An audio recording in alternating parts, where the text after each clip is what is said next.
The Bible. Is it hard to understand? When it comes to reading the Bible, the first thing that comes to mind is the fact that this is the Word of God. The seals have been broken, and the truth is here. And when we go throughout the scriptures, when we go throughout extra biblical records, we find that the language that God employed, that He used to create the heavens and the earth, was the Hebrew language.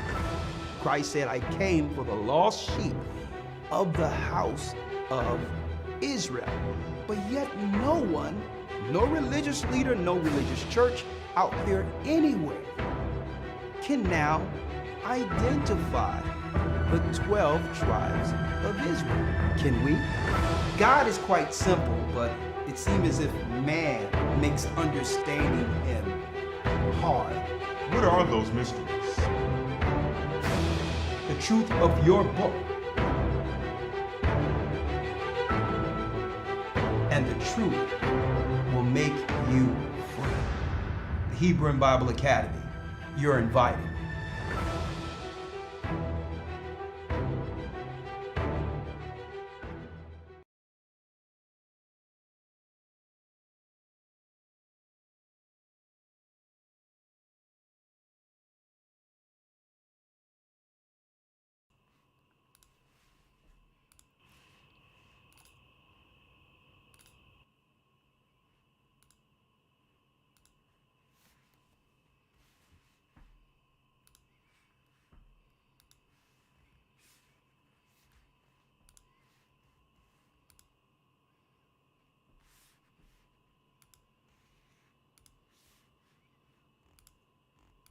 The Assyrian king, he took us down, we fell. Hit the like button, brothers and With the sisters. great escape we went Through the Euphrates, the Lord held the waters still. To a land where no mankind to a dwelt, land where no mankind dwelt. we went. The 12 tribes of Israel. Who we be Manasseh, the Cubans, Ephraim from Puerto Rico, and Valley from the Isles of Hawaii. The Lord is calling back Israel. From Panama, the North American Indians, Simeon, the Dominicans. Hit the like button. Come on. The Arabs and Africans told us, At gunpoint. together our wives and children then sold us. That's right, brothers and sisters. Blessings, blessings, blessings. We're back for another blessed broadcast here this Wednesday night, so-called Christmas Eve. Lord have mercy. They're going to roll this until the wheels roll off, huh? Elder Shapat. They're not going to give up on this thing, man. Nah. What do you think, man? Merry Yeah. Christmas, Happy New Year's. Christ was white. The chosen people are in Israel today. Man, are they trying to hold on to the lies. But guess what? Today, brothers and sisters, tonight, we have a lot to drop, Shapat. I thank the Most High for another opportunity to be before you, brothers and sisters. And thank you, Elder Shapat, for coming in, right, Yes. outside of the academy and helping me out while Elder Lawyer is in the sky on his way back here into Babylon. But thank you for helping me out today. Yeah. How you doing, brother? Doing great. All praises to the Most High. Really cannot complain. I got a lot to be thankful for. How are you doing? I'm blessed, and we're going to dialogue tonight because you the one put me on to this because I haven't been focusing on Candace Owens in a while. She started going down this Charlie Kirk hole, and I'm like, but I understand. She say it's her friend or whatever the case is. I don't know what truly happened there, but she's been dropping some jewels lately, and it's actually prophetic. Right. The reason why I'm going to show forth a little bit of this tonight, because as you can see the title, for those who don't know, brothers and sisters, the Babylonian Tower of Lies are fallen. And at one time, our people proclaiming the truth, once it seemed, Elder Shapat, that it was fringe, radical, but the truth has gone mainstream. You don't know how deep this is for someone like myself who learned the truth in the early 90s.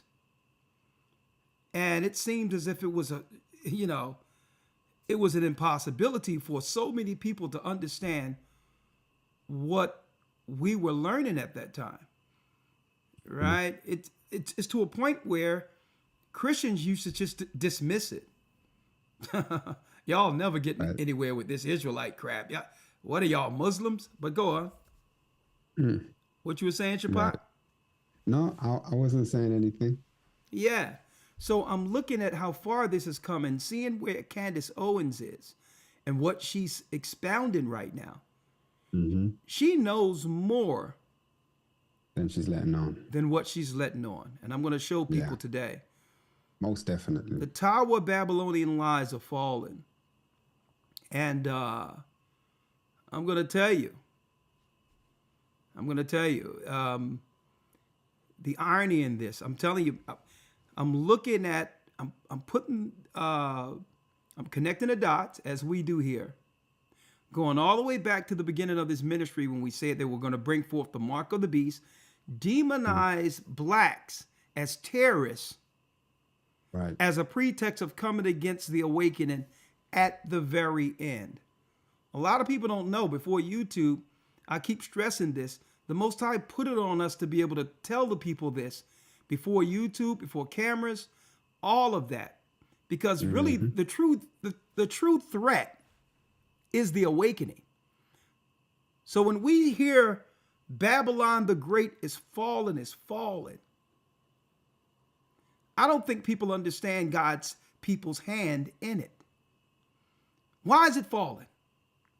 The children of Israel has awakened. We never put two and two together. We thought, okay, because of sin, wickedness, evil, folks, all of these things always existed. It's just that now through the internet, we're starting to see the internet really just exposed the world to how evil this world was since the beginning. That's what the internet has done. It has allowed people to look into a world to not be able to operate through cognitive dissonance anymore, where you can create your own reality and live in that reality, right? So not to engage or understand what's really going on spiritually or geopolitically. Well, I'll tell you what, those walls have been, them walls of straight, I would say, cognitive dissonance have crumbled. And we're going to talk about that tonight. The Tower of Babel. Well, its lies have fallen. And what better night to discuss this than Christmas Eve? And speaking of Christmas Eve, for years growing up, we were told Christmas was all about the children, this, that, and the other. So I'm also going to tie in the children component to this a little later in the broadcast. But at the end of the day, folks, the truth can no longer be hid. Right. The truth is here. We're God's people. And it's to a point where even mainstream, let me tell you, Candace, man, she's blowing the whole house down.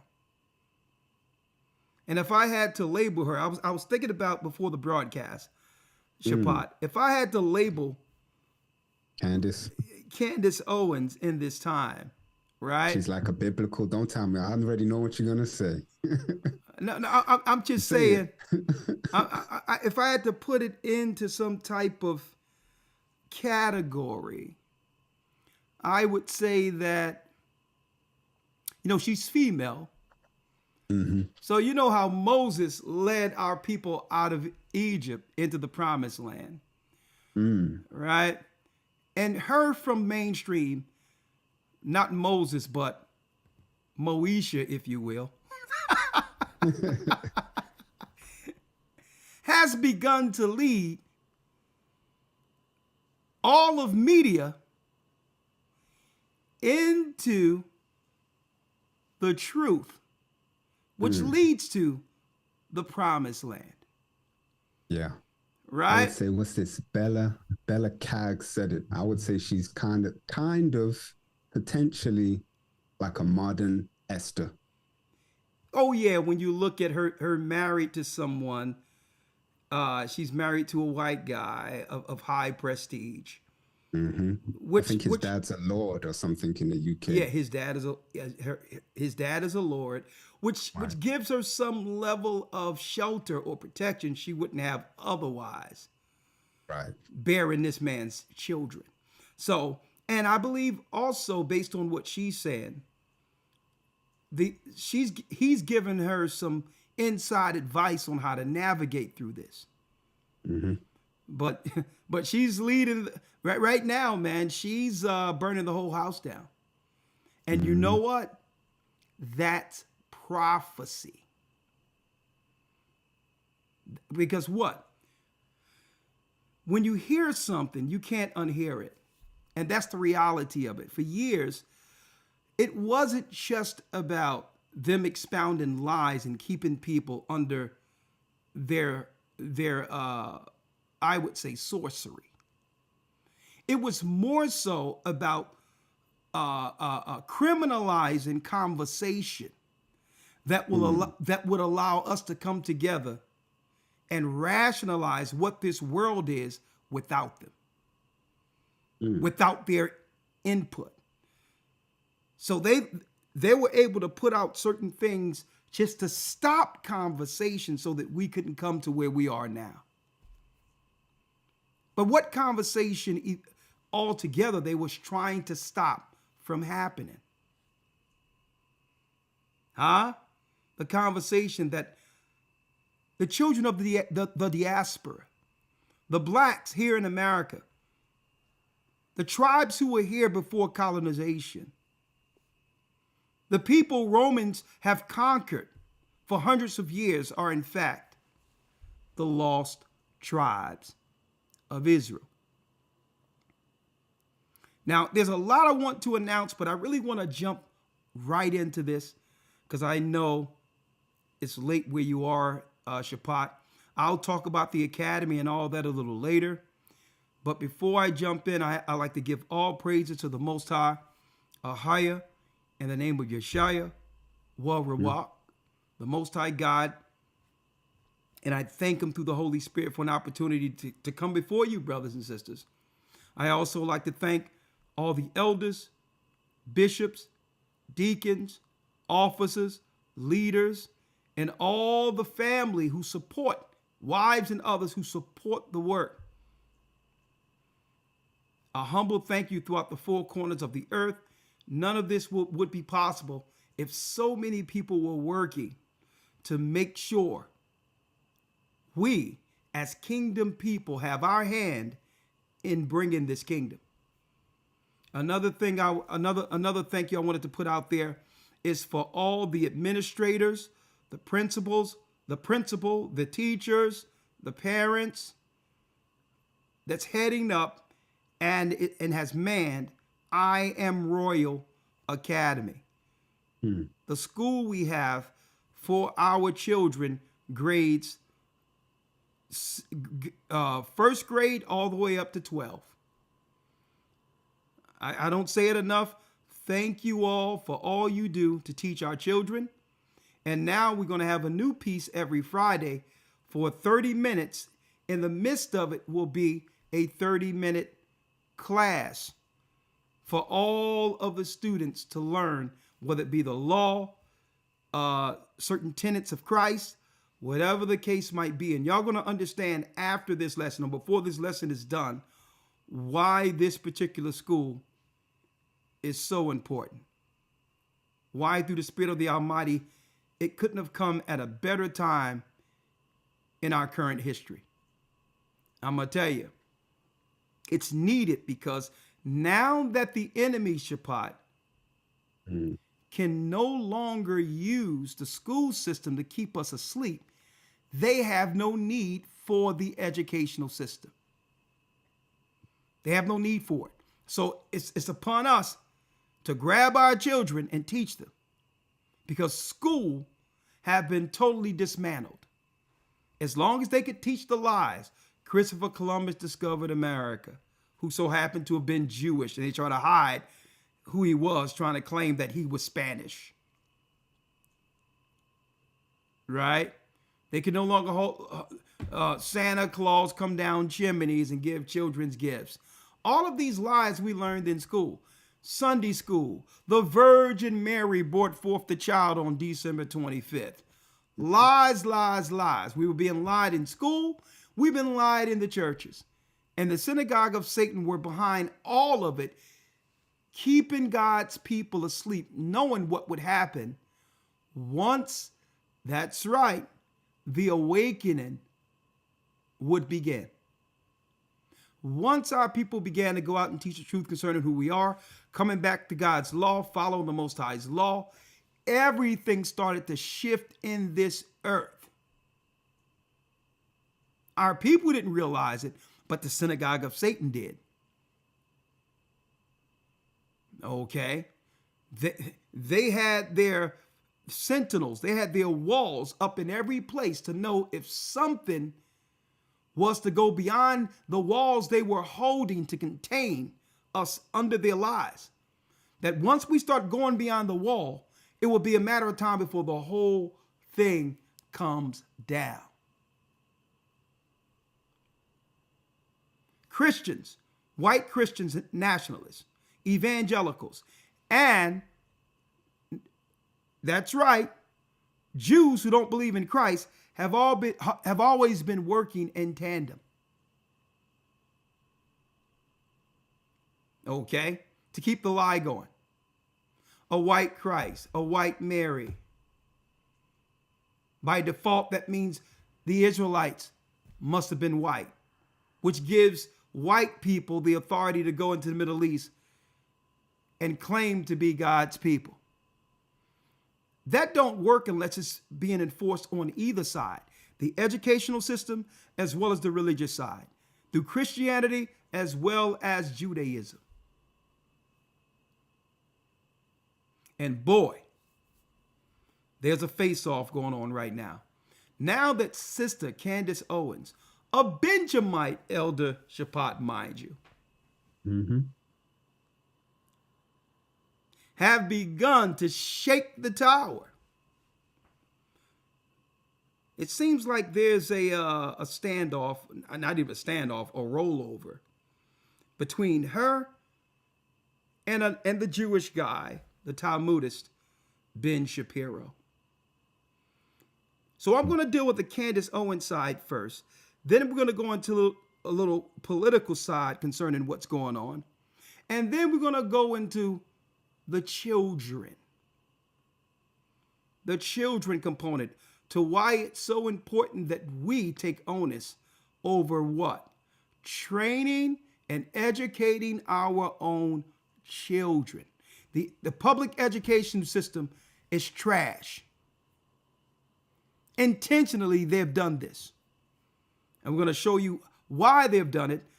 And we're going to show you what options we have, what alternatives we have, now that the public schools have been totally decimated. Right? Hit the like button. Now, before I go in, Elder Shaphat,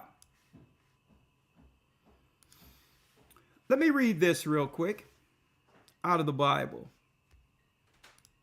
I kind of touched on it last week. Thank you. I kind of touched on it last week. Wisdom of Solomon. Wisdom of Solomon, the 5th chapter. And I'm only going to take out a little bit off of this, right? Just a little bit. Wisdom of Solomon 5:1 reads, "Then shall the righteous man stand in great boldness before the face of such as have afflicted him, and made no account of his labors." So the Most High said that the children of Israel will stand before our enemy, who would try to downplay the fact that they would have been nothing without God's people building their empire. They would look us straight in the face at the very end of all the great empire and all the great culture and inventions that we've brought to this society. And instead of saying, you know what, let us make amends. What can we do? Not just an apology. What can we do to repair some of the damage we've caused and continue to cause your people? Instead of them doing that, they would say, well, listen, slavery, get over it. As if the Most High had a window through prophecy into our current time. When I read Wisdom of Solomon 5, as if the Most High had a window into our current time, with our enemy would not only not appreciate what we've done, but would claim that we must forget what they have done and continue to do against the righteous. It was in Scripture. Then shall the righteous man stand in great boldness before the face of such as have afflicted him, and made no account of his labors. Feel that what they've done to us is justifiable so from their side. We don't owe you nothing. Slavery happened a long time ago. Get over it. Then the Most High says what? That's why it says we're going to stand in boldness before the same people who continue to do things to us and make no account of what we contributed to this world. Without us, this world would be nothing.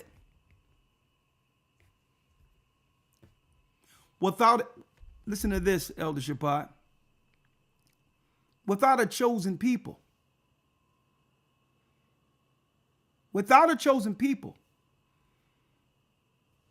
it would be impossible for a people to claim or fake being the chosen people. Right. Now, I need you to check this out. The claim one makes as a chosen people, getting it from someone else.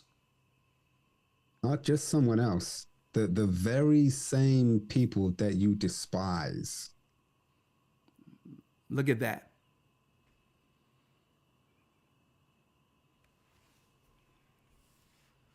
The second verse. When they shall see it, they shall be troubled with terrible fear. And when I see this thing going on with Candace Owen, and just her by herself as a woman, tearing down years of lies that these people have paid in the millions, if not billions, if not trillions, tearing down within a few months what it took them hundreds of years to build with their tower of lies, and a coffer of a king's ransom to finance keeping the tower of sustained. And all of a sudden, the Most High would have a young lady born out of nowhere. And of course, I don't agree with everything she says, But I understand when the Spirit of the Most High is working.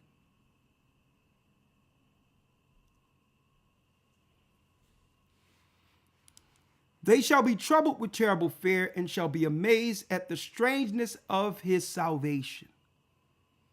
They shall be amazed at the strangeness of how God's people have gone from nothing, almost non-existent as far as this world is concerned. And right in front of them, we will appear as God's people after the world have left us for dead.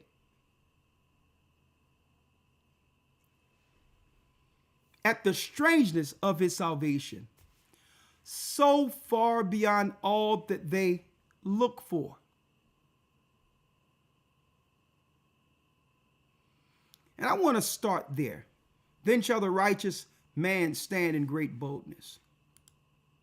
Because I'm going to tell you, none of what this sister is saying would have been possible.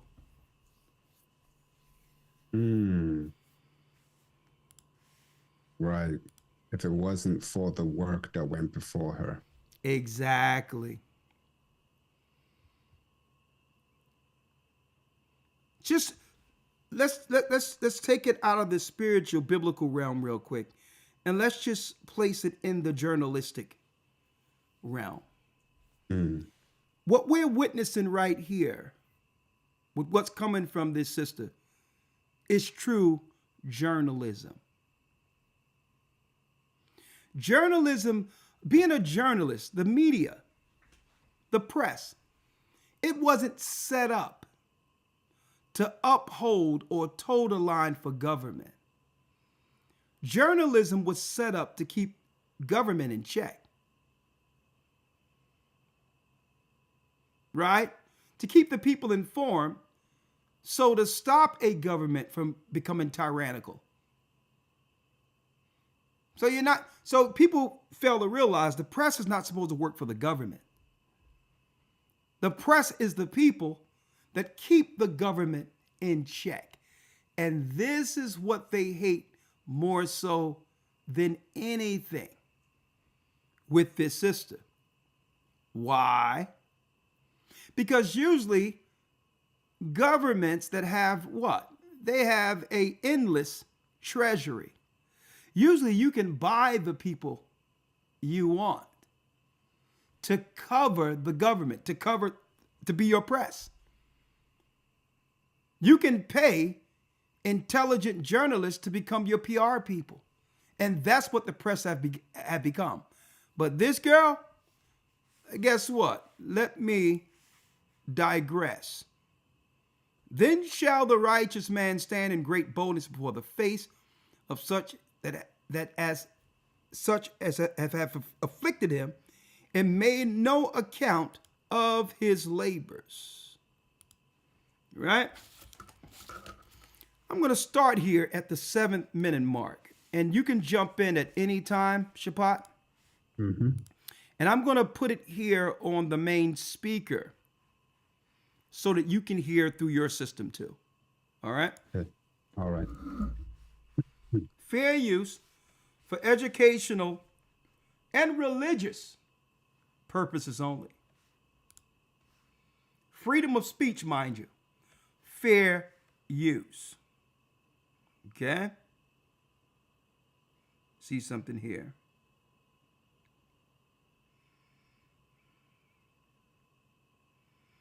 We're going to start her here at the 7-minute mark. She's talking about Ben Shapiro after being fired from the Daily Wire.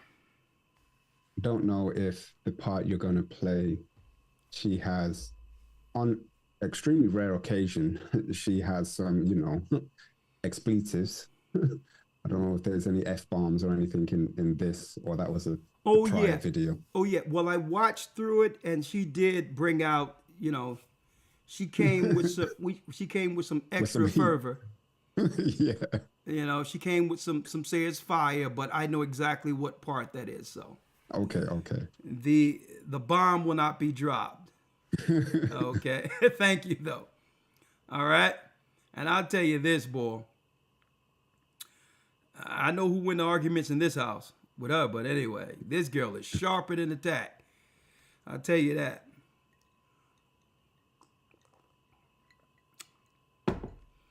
I mean, I'll tell you.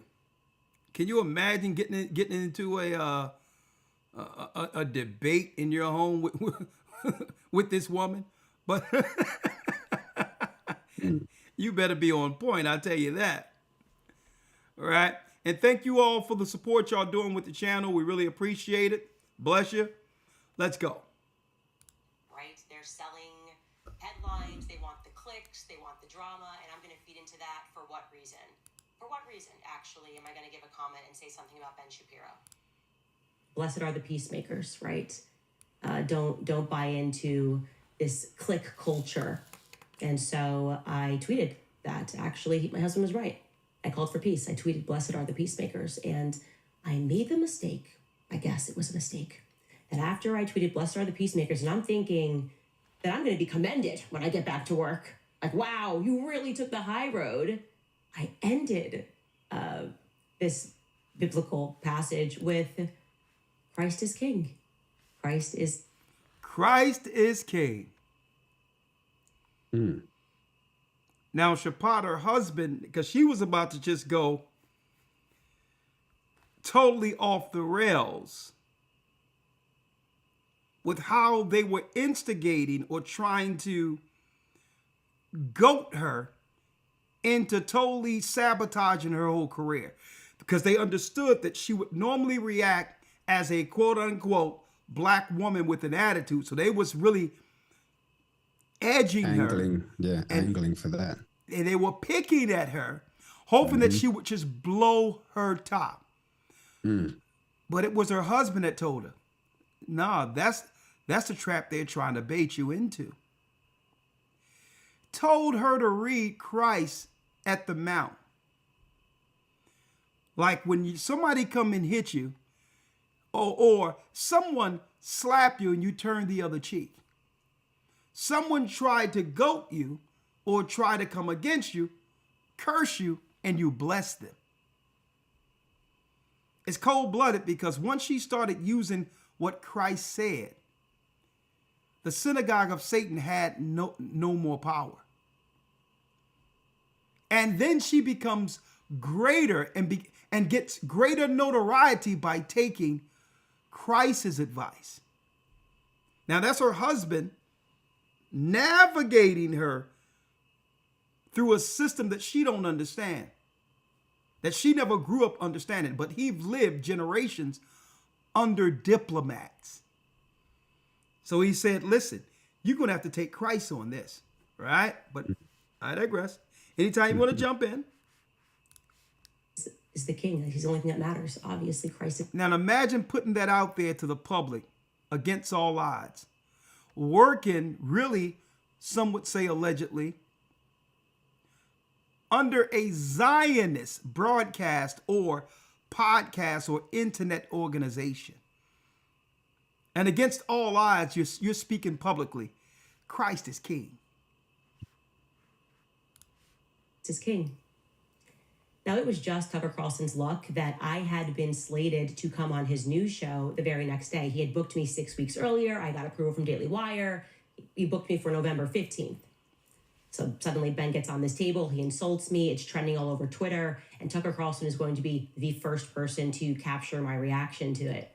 And when it came time, I kept up with the peacemaker. I made the decision to just take the high road. I said, I don't want that to negatively impact how people perceive the Daily Wire. There are great people there. I mean, I wouldn't be proud on that, but I'm not taking the bait here. I didn't say anything snipey back at Ben because I didn't want to feed the mob. That was my honest perspective. My husband was just right. And also, we're talking about a work colleague, right? Somehow, me taking the high road made him angrier. So here's what he did. Elsewhere in my interview with Tucker, he asks me who I look up to, who I like. And I told Tucker the truth that it was my dream to meet Thomas Sowell. That when I first got into politics, I read a ton of Thomas Sowell books. And I had tried many times to meet him. And obviously he's aging, but I really looked up to Dr. Thomas Sowell. And here's that clip with me and Tucker.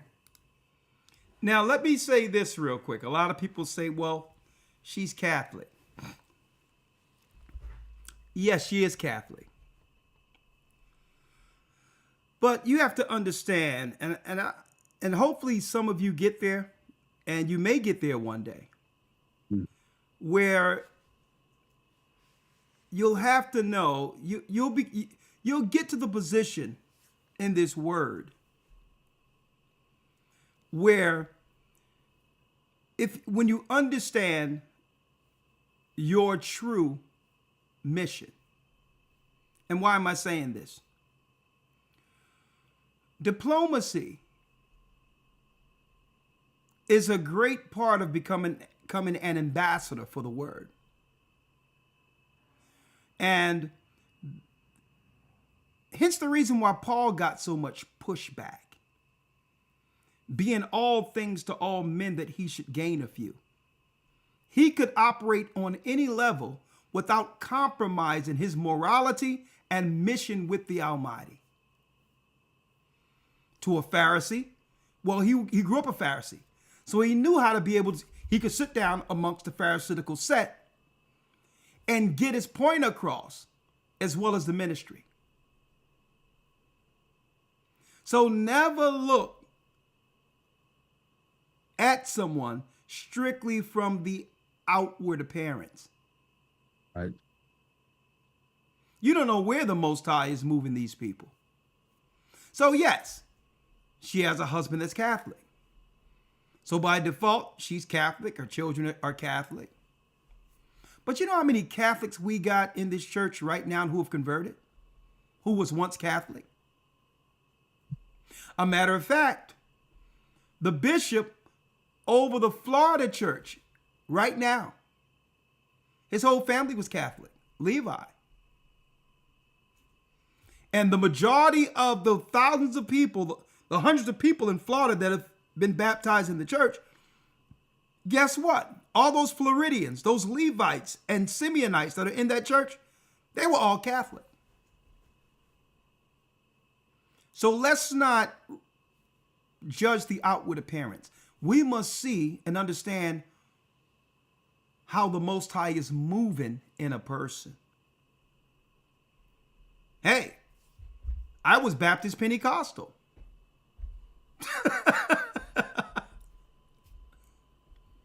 Right?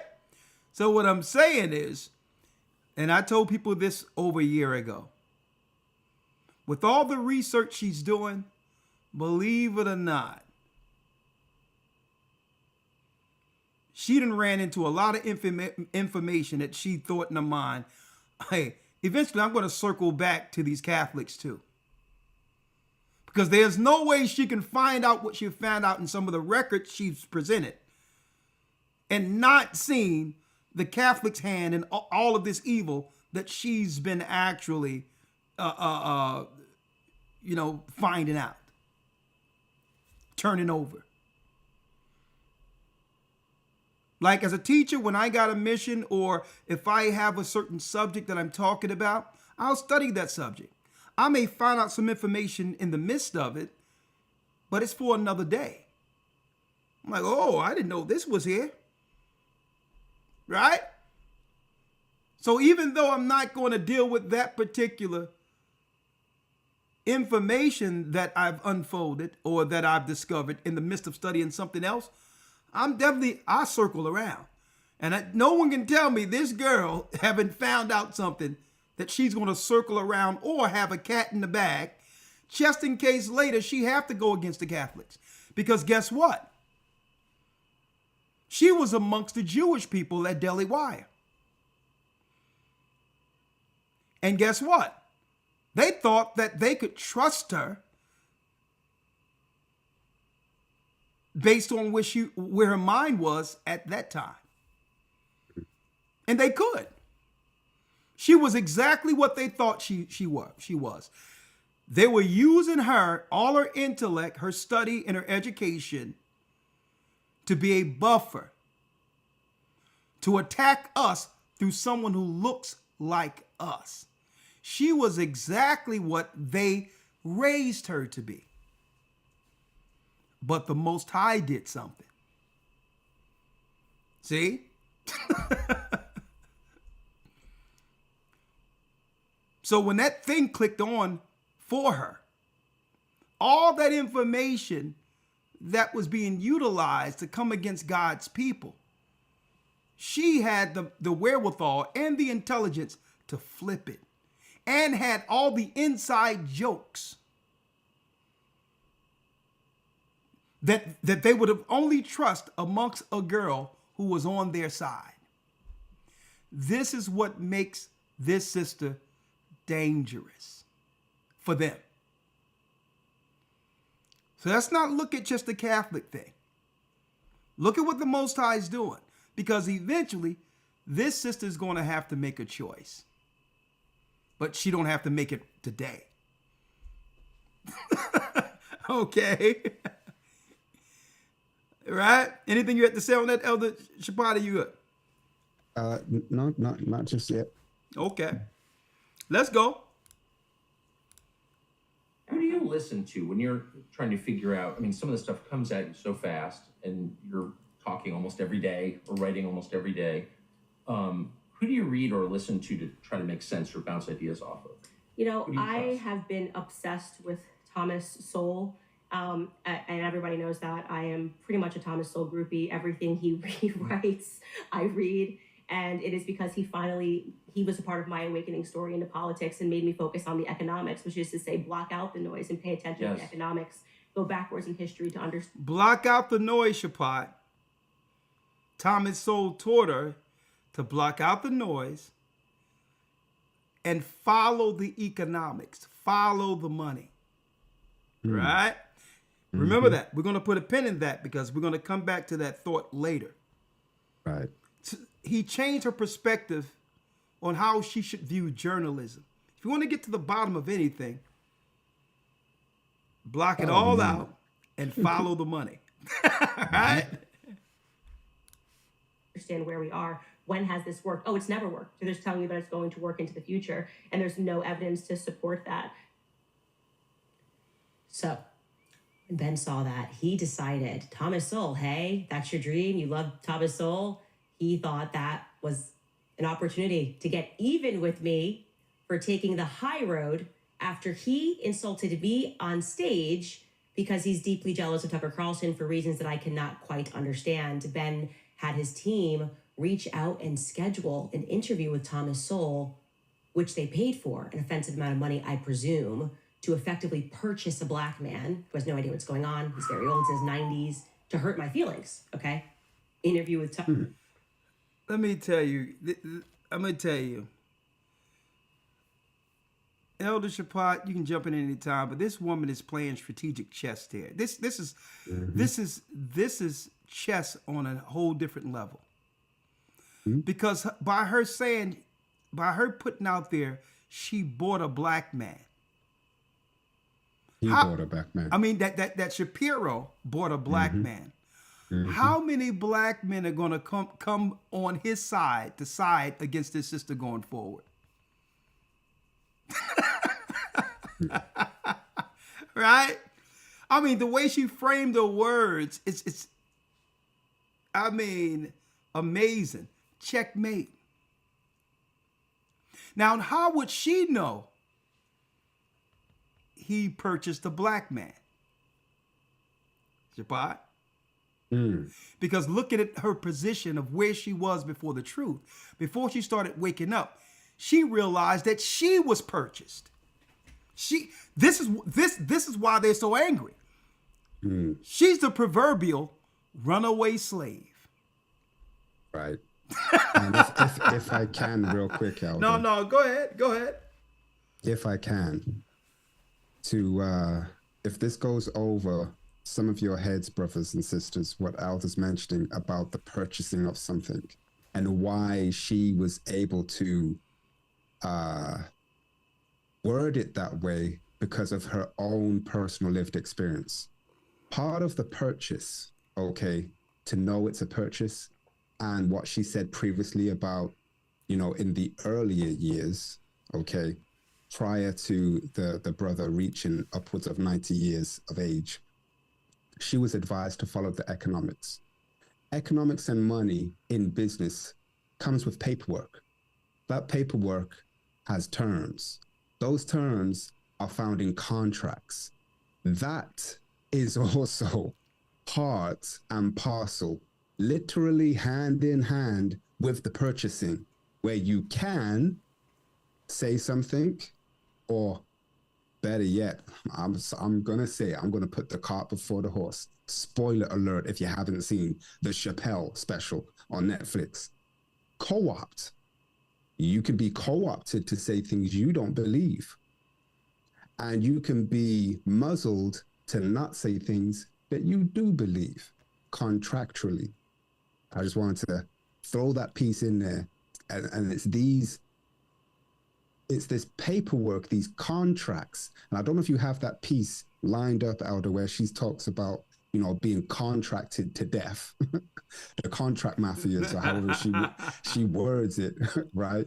But yeah, and yes, it's contract. Yes, it's a quote unquote private agreement between people. These contracts and these NDAs and blah, like she said, contract to death. Yeah.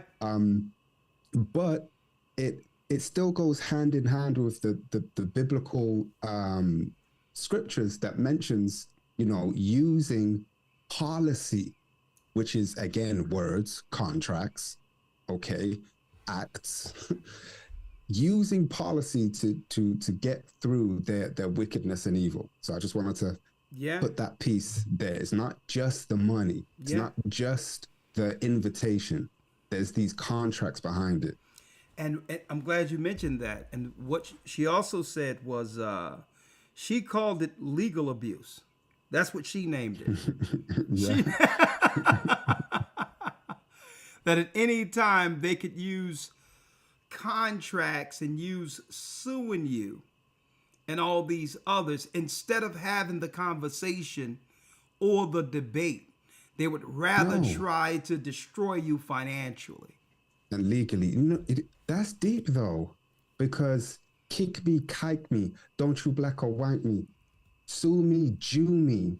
Like, that's a real thing. And we have Michael Jackson, abuse. Man, he knew it. Right. We have elder abuse. We have, what's the one? Emotional abuse. We got all these things. These are terms that most countries have as on the penal code or criminal code, that these are things, if you get found to do these things, you can have criminal charges against you. You can be convicted for these things. Yeah. Where's the legal abuse? That should be a thing. Like, that really should be a thing. That should be a thing. And they'd rather destroy you than have the conversation. Why don't you argue with the points being made? Because if you were right, you wouldn't need to use the system. Truth stands alone by itself. Right? Now check this out at about the 26-minute mark, right? I'm gonna jump around a little bit. Listen to this. Jump in at any time, Shapat. Stated and deeply held belief that people should be able to debate, and that if you have something valid to say, if you're telling the truth, you ought to be able to explain it calmly and in detail to people who don't agree with you, and that you shouldn't immediately resort to shut up racist. That is Charlie Kirk's true legacy, and that is Charlie Kirk's true friend, just as I was and am and will continue to fight and ask questions about who killed Charlie Kirk. And to people that are at home, I implore you to wake up to these people who believe that they are contract lords. I challenge Black Americans to wake up to your true history, because your quarrel is not with white men, okay? Wake up to who publishes these books and keeps us warring with one another.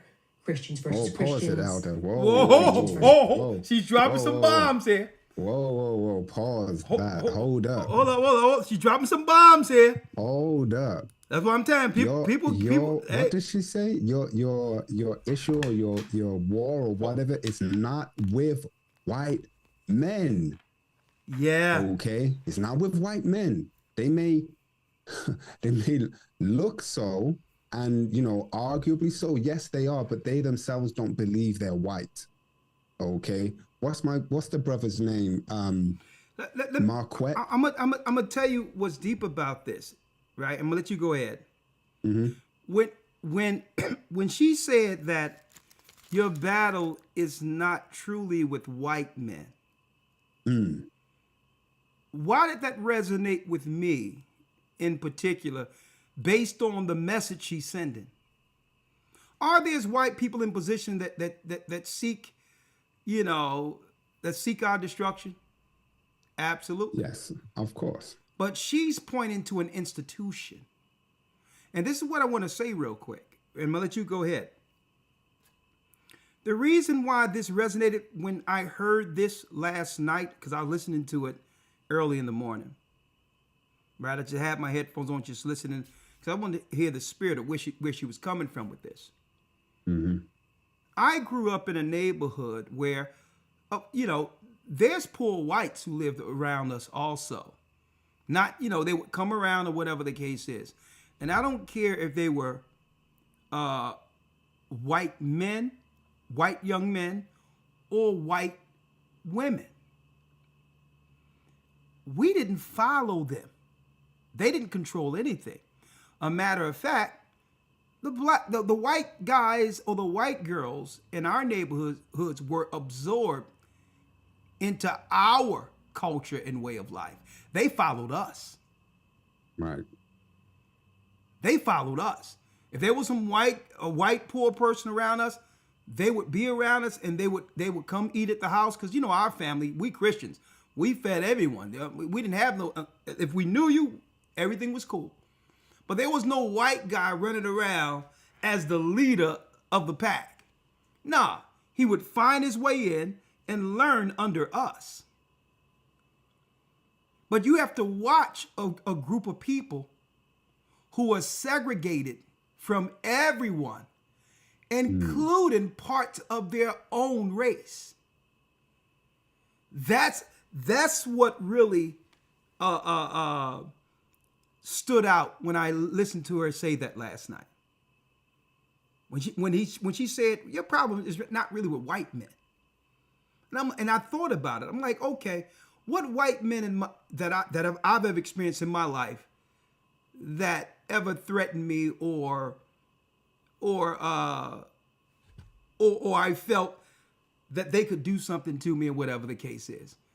And guess what? Absolutely zero. Zero. Right? Even coming up, I started thinking about that. But go ahead. You had a point. I'm sorry about that. Go ahead. Yes, a similar thing with, the fact that she's saying, listen, your issue isn't with white men. And I see some of the comments. Keep in mind, brothers and sisters, like Elder mentions, a lot of us are at different points and stages within our walk and our spiritual growth and our spiritual age. Okay. But that being said, the fact that she's saying, listen, yes, I'm paraphrasing, obviously.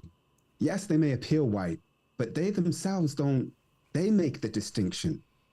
Okay, when it suits, they're white, but then in other areas, oh no, we want our own classification. There's this classification. Okay, I think we all know what it is. And there's this brother on YouTube. I don't know if you've seen him, Elder. I forgot what name he goes by. He always wears a woolly hat and a hoodie, and he does like kind of reviews on people's shows, and he's doing a lot of reviews on Candace Owens.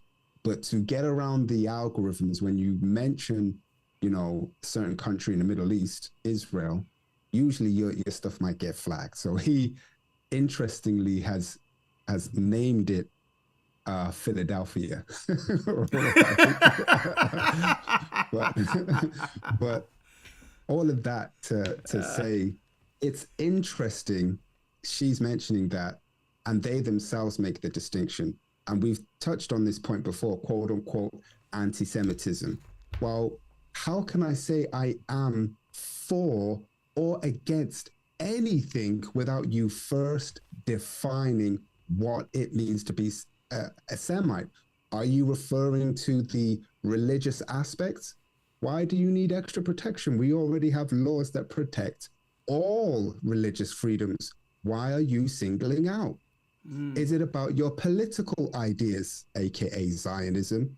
Why does your political ideas get extra protection? We already live in a quote unquote democratic society. Why do you get extra protection? If we are referring to a quote unquote race, we already have anti-racism laws for everybody. Why are you singling out? That's deep in of itself. Say something again. Testing. Okay, you good. Yeah. So why are you singling it out? That's a great point. Now Gocc, he seen us on. He's like, man, you got to bring me in here. So yeah, Gocc, come talk to us about your Benjamite sister now. So we're gonna bring him in 1 second. Anybody else like to come in? Just let me know if you're a leader of our church or whatever. It is. Ain't nobody working anyway. So-called Christmas Eve. Come on, come on in. And we gonna wrap tonight, right? We gonna wrap tonight. All praises. So I gave. Let me say this too, Elder. Yeah. If I can. Go ahead. I think you have kind of touched on it anyway, but I want to just say this. With regards to Candace Owens, the person, and by extension, both her husband and her friend at past, Charlie Kirk. Yeah. White men, right? Let me say this. Beyond each one of those individuals, all three of them, Candace Owens, her husband, I forget his name, and Charlie Kirk. Either one of them, don't necessarily be so fixated even on the individual. The fact that somebody wants to speak truth to power, period. Consider that piece in the face of all odds, okay? Literally all odds. Economically trying to destroy you, still saying, you know what? This is what I've seen. As far as I can see, this is the information. I'm going to speak on it. Like, try and see that as something to be commended, and don't look at the person. Exactly, because you have to realize, and that's what you got to realize, regardless of the color of the person, stepping out there knowing that you may lose everything. Right? That in of itself tell you that something is changing in this world, that the Babylonian tower, the wall is coming down because people are willing to step out there. And I'm going to tell you why. If they don't say anything based on where things are going, based on if you can read the tea leaves, either you're going to say something before it all goes down and have a say in this fight, or you're going to die on your knees. They're leaving very little wiggle room, right? Either you're going to stand in this fight or you're going to be destroyed, because who's ever in position of power, these people aren't stopping. Right? So hold on. So they're like, listen, we're not going to just sit back and be censored out of the conversation or be afraid to say anything, when if we say nothing at all, we're going to become the sacrifice. Right. So this is for self-preservation at this point. And I think this is why she's going off. Because, I mean, she's saying they attack her in all different parts of her life. Listen to this. Now, she's speaking to our people right here, right? I'm going to play it again. We're going to do it all the way through, and you can just say what you have to say on it, right? Okay. And I think that he died for it. I really believe that. And I know a lot about it because the last several months of Charlie's life were devoted in part to arguing about this event, in fact, this speech, in fact, my speech here, which he asked me to do earlier this year, this summer, and was immediately put under just immense pressure from people who give money to Turning Point. I would assume good people, but who wanted him to take me off the roster. And this has all become public, and the whole thing is so sad that I never talk about it, except to say Charlie stood firm in his often stated and deeply held belief that people should be able to debate, and that if you have something valid to say, if you're telling the truth, you ought to be able to explain it calmly and in detail to people who don't agree with you, and that you shouldn't immediately resort to shut up racist. That is Charlie Kirk's true legacy, and that is Charlie Kirk's true Fair friend, use. just as I was and am and will continue to fight and ask questions about who killed Charlie Kirk. And to people that are at home, I implore you to wake up to these people who believe that they are contract lords. I challenge Black Americans to wake up to your true history, because your quarrel is not with white men, okay? Wake up to who publishes these books and keeps us warring with one another. Christians versus Christians, right? Christians versus Muslims. Hold up. Hey, bring a Gocc up in here. Come on.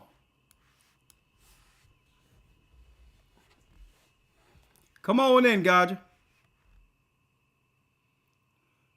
To wake. Shalom, Captain. How you doing, Elder? Can you hear me? I am blessed by the Almighty. Let me make sure I can bring both of you in the same time. Let me see how I'm going to do this.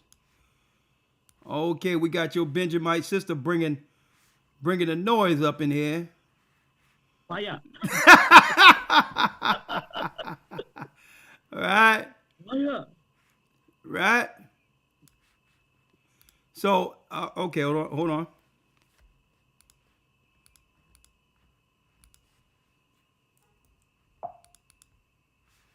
All right.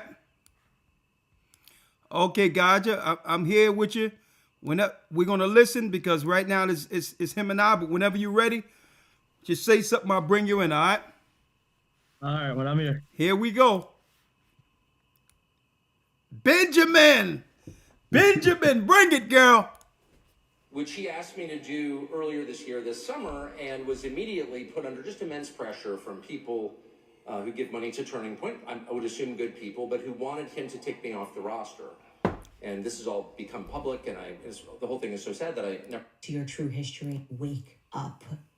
You ought to be able to explain it calmly and in detail to people who don't agree with you, and that you shouldn't immediately resort to shut up racist. That is Charlie Kirk's true legacy, and that is Charlie Kirk's true friend, just as I was and am and will continue to fight and ask questions about who killed Charlie Kirk. And to people that are at home, I implore you to wake up to these people who believe that they are contract lords.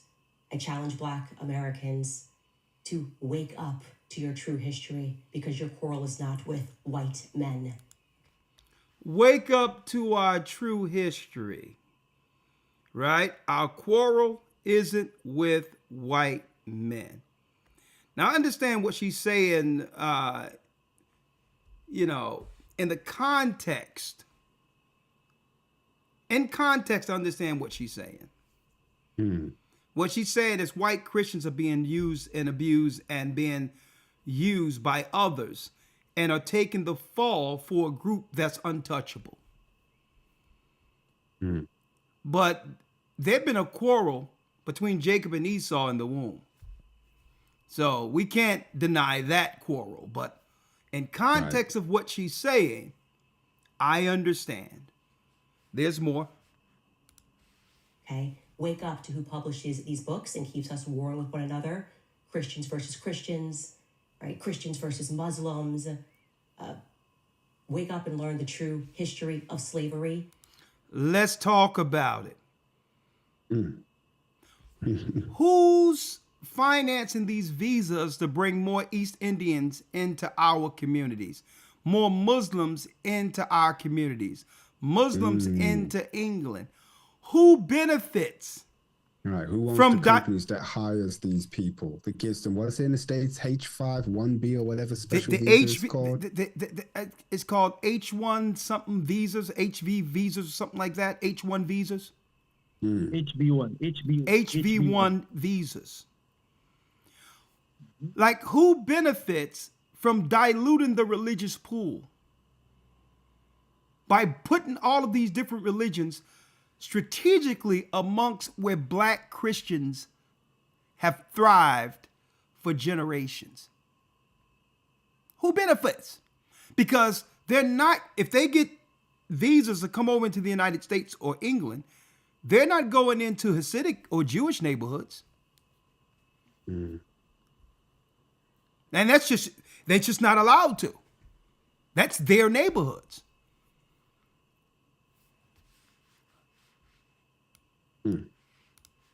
And that you shouldn't meet History of slavery. Let's that go back. doesn't wake up to these people who believe that they are contract lords.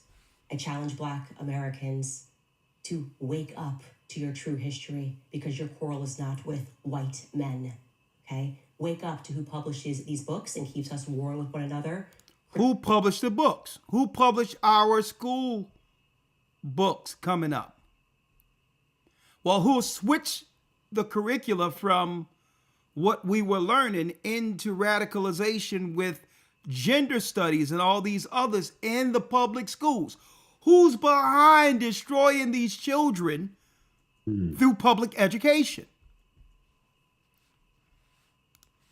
Christians versus Christians, right? Christians versus Muslims. Wake up and learn the true history of slavery, because that wasn't exactly a white men sport, okay? Jewish people were the ones that were trading us. Jewish people were in control of the slave trade. Check You this out. buried a lot of it, but it's there, and you can find it. She dropped. Hold up. She's dropping some nukes here. God, what say you? Hold up. Yo, check it. Hold on. Let me bring you in. Go on. Just off of the back of just what she's saying, right? When you look at Hollywood, the movies them that they put, all the movies them are really geared up, are pushed towards hating white Christians. That's what the movies entail. You with me? When you look at even that recent movie with Tarantino, with Django, yeah, the dentist who was supposed to be the good guy, you know, he was you get me? He was one of them. And that is the narrative that they pushed, saying that, you know, these people never really had a hand in it, when really the ships are owned by them. You understand me? Aaron Lopez owned the ships that did it, the ports, everything, the trading zone was owned by a particular set of people. Okay? There's one guy that nobody that became the worst human being ever to live. A guy by the name of Hitler. The books that Hitler was burning wasn't the Bible or the Torah. It was LGBT rhetoric that they were pushing in school. All of that was going on by a particular set of people. They were doing that. You with me? When you check out the movies them that's out there right now, when you look at you know, the old time movies them that push certain sexual immorality, debauchery, it's made, produced, starred by a certain set of people, targeting a certain set. It wasn't made for their entertainment. It was made targeting us, disenfranchised people who have no identity. I watch those. With me? Yeah. Candice Owens right now is like, she is a breath of fresh air, being that she's willing to go out there and just say what it is, come what may. I think she has what you call it, I think she has resolved in her mind that anything can happen to her. So she's going out there and she's putting it out there fearlessly. And if you remember, Shapat, when we were in Ghana, they had a room or a dungeon designated specifically for women who weren't gonna compromise. So this is not a new phenomenon to them. They know this. They had a room designated for women that never wanted to be raped and never wanted to follow what they were pushing. You understand me? They had a room for them, a dungeon for them. So think about it, you know. There's a regular dungeon enough for the women then that who you can control and you can have your way with. But there was a dungeon for women that you couldn't control. And these women made their mind up. And I tell you what, man, that trip to Ghana made me look at things a little bit different when it came to our sisters. You with me? Had me looking a little bit different. But going back to Candice, she is fearless and she's bringing it out. And she is what's the word? She's unapologetic about it. And I think that what she has realized that is that a lot of people who she thought probably would have been behind her, Right. would have supported her. She realized that they were bought and paid for. Mm. You get Good me? point. She realized that they were bought and paid for, and it was the conspiracy goes deeper than just what meets the surface. I can see that. Yeah, man. She's realizing that, and then the thing is this is the battle that we face now, that we are at now is that, okay. The white man's the enemy, the white man's the devil, the white man's this, the white man's that. So we caught up in a black and white situation going on here, not realizing that nah, man, it's deeper than that. Yeah. It's deeper than black and white. It's not black and white like that. Yo, the devil have a problem with the image of Adam. Oh yeah, man. As you say, you're right. As you just said before, are there white people out there that's not for our cause? That want to see the destruction of the children of Israel? Of course, we're not denying that. You with me? That's not a denial here. But what's going on in the earth now, and even in this time, you know, in this, and I mean this period of time, the last year, 2 years, and the things that's been revealed are coming to light, it's showing you that it's not a black and white. It's not black and white.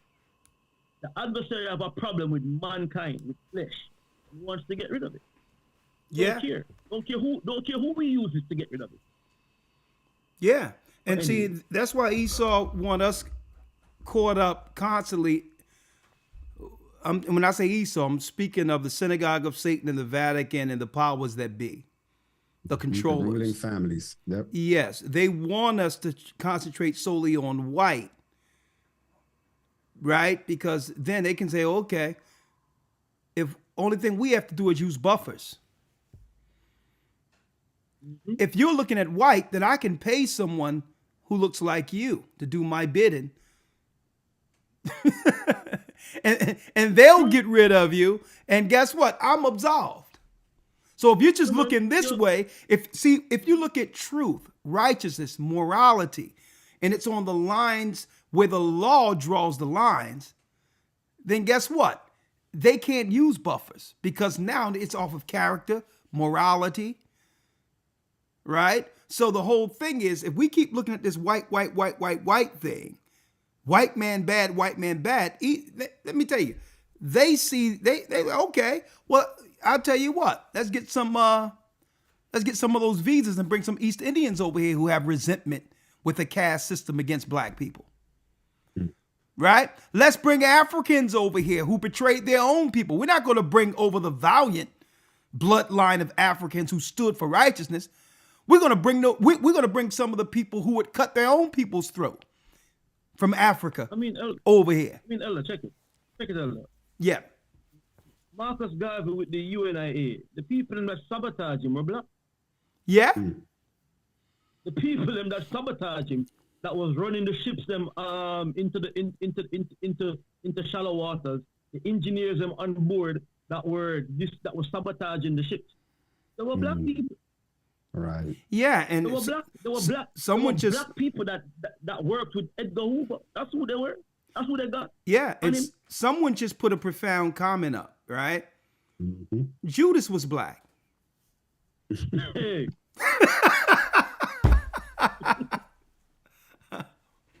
So it's not new. It's not new for them right now to use black people as agents to come into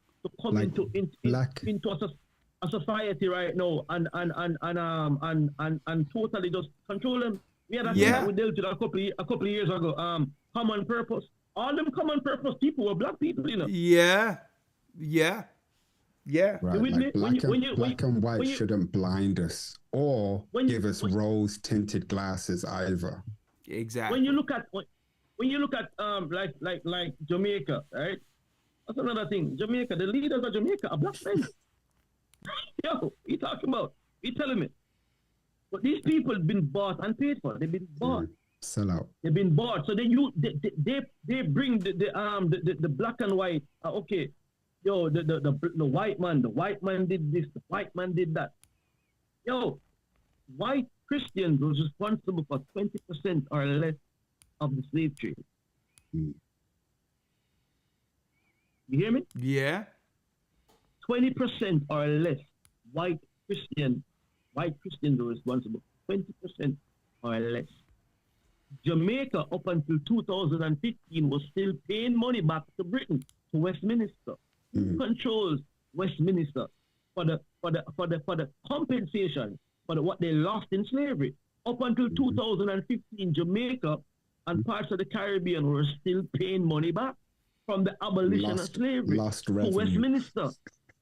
Lost revenue to Westminster. Who controls Westminster? Who? This is not a conspiracy, you know, bro. I'm not making this up. Look it up. Look who running it. Look who doing it. The Untouchables. Yeah, the Untouchables. All right. So let's hear a few more because I want to unpack this before I go to the next segment. Right? The policies that have destroyed our people. So let's finish hearing this out. Y'all can jump in at any time. The sister is dropping nukes here. A true friend, just as I was and am and will continue to fight and ask questions about who killed Charlie Kirk. And to people that are at home, I implore you to wake up to these people who believe that they are contract lords. I challenge Black Americans to wake up to your true history because your quarrel is not with white men, okay? Wake up to who publishes these books and keeps us warring with one another. Christians versus Christians, right? Christians versus Muslims. Wake up and learn the true history of slavery because that wasn't exactly a white men sport, okay? Jewish people were the ones that were trading us. Jewish people were in control of the slave trade. They buried a lot of it, but it's there and you can find it. I think all of us need to wake up to this because it's making me absolutely sick that he is so bold that he dare sit near Charlie Kirk's chair, that he dare grace that stage when Charlie Kirk knew exactly what Ben Shapiro was and will always be. So again, on your belly, Ben Shapiro. We'll be back after a brief break. All right, you guys. Woo!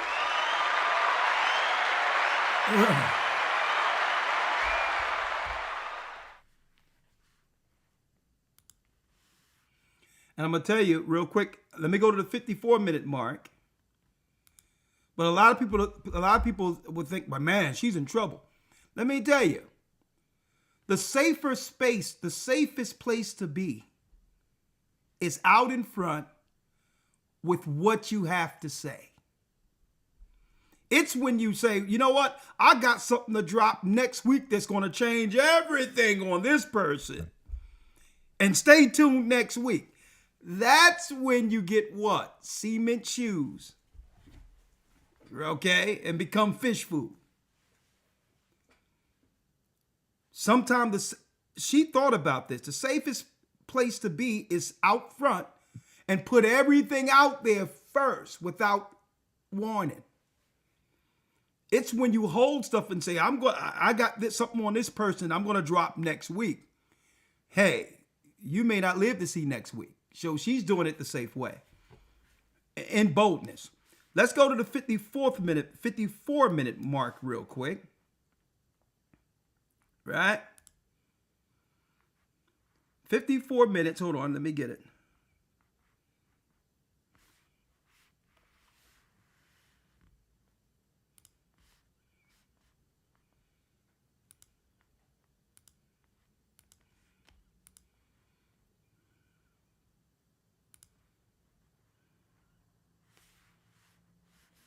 1 second.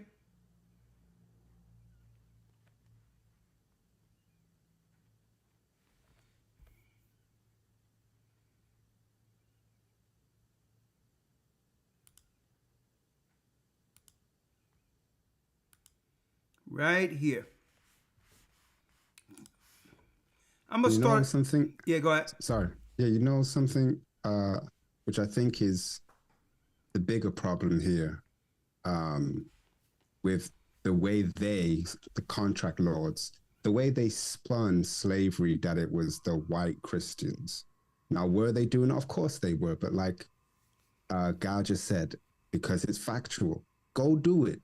And even that 20% or less, you still have to have some, with a grain of salt type thing, because a lot of these individuals that are actually quote unquote Jewish, they will feign or pretend to be Catholic, Christian, Protestant. They'll pretend to be something else. But anyway, the point I want to make is by them framing slavery as a de facto white Christian pastime, by framing it that way, not only have we got to undo our color blindness, which is one thing, but I think the biggest issue that we faced, and we've all lived it over a decade, especially in this church, battling our own brothers and sisters to get them to accept that book, that Bible, okay, is our saving grace. But because of the history of the white Christian slavery using that book, we don't want nothing to do with it. Exactly. It's actually become a stumbling block to our people believing that through the white Christian narrative that Hollywood portrayed, that the Bible is a white man's book. And now the only book that can give us insight on who we are and who they are has now been taken off the table. Mm-hmm. I mean, this was genius how they thought about this. Hey, if we say white Christians, they top psychologists. And we say white Christians, black people are going to wake up and say, well, if they're responsible for slavery, why should I even read that book? Right? It goes back to God, you wouldn't be here. That's the first discourse or disagreement I had to have with Gocc coming on a radio show, to get him to understand that the only way, the only resolve for our people was in a book he was trying to close. Mm-hmm. That's our resolve. But it was slick how they did this. Great point you made. Great point. Check it out. 54 minutes. Let me see. Right, 50, right here. I used to have to defend my support of you, but that is no longer. The people are waking up and recognizing who and what is fake and gay. Stay safe and thank you. Yeah, even the way when he tries to diss me on stage and he's like, retarded. The way he says retarded is he's so effortlessly uncool. That's what I want to say about Ben. He's just effortlessly uncool. So cringe. 8 Birds writes, all I want for Christmas is justice for Charlie. Here's a Christmas present for you, Candace. Thank you. I am so grateful for you and I pray for you constantly. Keep it up. God is using you in a big way. Thank you. And I feel that way. I feel like all of this is us just breaking the shackles. There have just been mental shackles that have been put on us, telling us we have to stay in line, that we have to accept this, that we have to believe in this arbitrary authority. And everyone around the world is waking up to it. We are just waking up to how absolutely duped we have become as a society, believing that the system is fair when it's so clearly rigged in our faces. And yeah, I just hope that people feel inspired to similarly go max and stand up against it. And I don't even care about these lawsuits anymore. I mean, Ben's going to get me a legal letter so fast. I don't care, man. This is your hope. The Pharisees, people who write the laws, and we got the judges and blah, blah, blah. And we'll put you in a private court and sue you for liking tweets. You heard him on stage. I was literally sued for liking tweets. You know how petty you have to be to even look at somebody's likes? What are you doing? What are you doing? And then publicly trying to pretend you care about free speech while you privately sue people who are just trying to leave your company after they're fired. You fired me. Let me go. Please let me go. Stop telling people you're chosen. You are not chosen to do shit. Hold up now. Hold up. Don't get our sisters worked up now. I told them don't get them worked. Hey, don't get our sisters worked up. They're going to tell you like it is. Can I read this out real quick? I'm talking about you the chosen. Hold up. They the chosen for something, right? Well, we're going to let you. The Benjamite sister going to bring it in 1 second. Yes, Elder Shabbat. Let me read this real quick. Woo! Now, this takes, especially, working within that so-called world. This does take a level of bravery to do. And I have to read this, okay? If you've not read the biblical scriptures or the book of Esther or the celebration of Purim. Now, are we saying she is the reincarnation of Purim? No. Nah. Okay, no. Is she in the spirit of Esther? No. Is she the only one doing this? No. Anyone that stands up for what I'm about to read, it's a reminder of the courage that we can have when we stand for truth. So I do want to just read this real quick. If you can play that piece again, skipping, the extra bit. It says when you look into Esther, it says, and you can just Google this, or if you're familiar with the biblical book of Esther, it says Esther is known in the Bible as the this is Google. It says Jewish queen, but Judah queen who courageously saved her people, the Jews, from annihilation in the Persian Empire by exposing the evil plot of Haman, the king Ahasuerus, risking her own life to intercede for them. A story celebrated by the festival of Purim. That's coming up. And side note, we don't need to reinvent the wheel, brothers and sisters. We're in quote unquote their so-called Christmas. Yeah. They've been advertising this nonsense for like 2 months straight. Purim isn't about a month or two. So newsflash, you brothers and sisters that have gifts, that have products that you sell and or services, if you're not already on the GOC network, get on the network and promote your stuff. Yeah. And you know what? You can buy as gifts. Some of you don't know this, but you can buy not just the brothers and sisters that are on the network, the church stuff. So calendars you can buy as a gift. Okay. The academy, you can enroll somebody as a gift. There's different things that you can get as a gift. There's cookies right here. Okay. There's cookies. There's so many things. Yeah. God just got to plug those. There's so many things that we have within ourselves. Let's promote ourselves. But let me get back to this. We got CMOS here. If we need. Oh, CMOS. Excuse me, CMOS. Reach out. Yes. and a lot of people don't know this Christmas is just a bootleg Purim. All right. Mm-hmm. Purim is what we need to be dealing with, because it was a courageous sister who stood against all odds, who was married to a Persian king and risked her life to save her people by exposing Haman the Agagite. If Haman was living today, guess what religion he would be a part of? Guess who he would be? If Haman the Agagite was living today, he would be Jewish through bloodline. And we're gonna be covering that during the Purim month. But hey, same thing. Somebody get in government, set up a census to count our people, and conspire to pay money to undermine and to destroy our people who were in Persia at that time, until a woman stood up for her people. So that's deep. Hey, there's similarities here, right? Mm-hmm. Let her drop something on the chosen real quick. Being supported, and we can do this stuff without support from the mainstream media. Let them keep calling us crazy. I'm okay with that. That's another thing. now that the mainstream media is dirt, because no one look at that crap anymore. They have lost full control of the world's narrative. The whole Babylonian wall has come crumbling down. Right?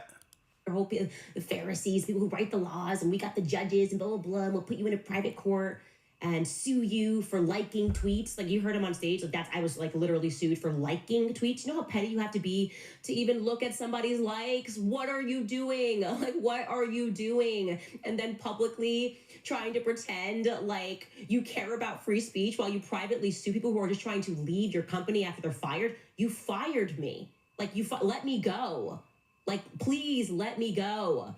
Stop telling people you're chosen. You are not chosen to do shit. Oh, hold up now. Except within the synagogue of Satan. Clearly. Within the what? Everything you Within the what?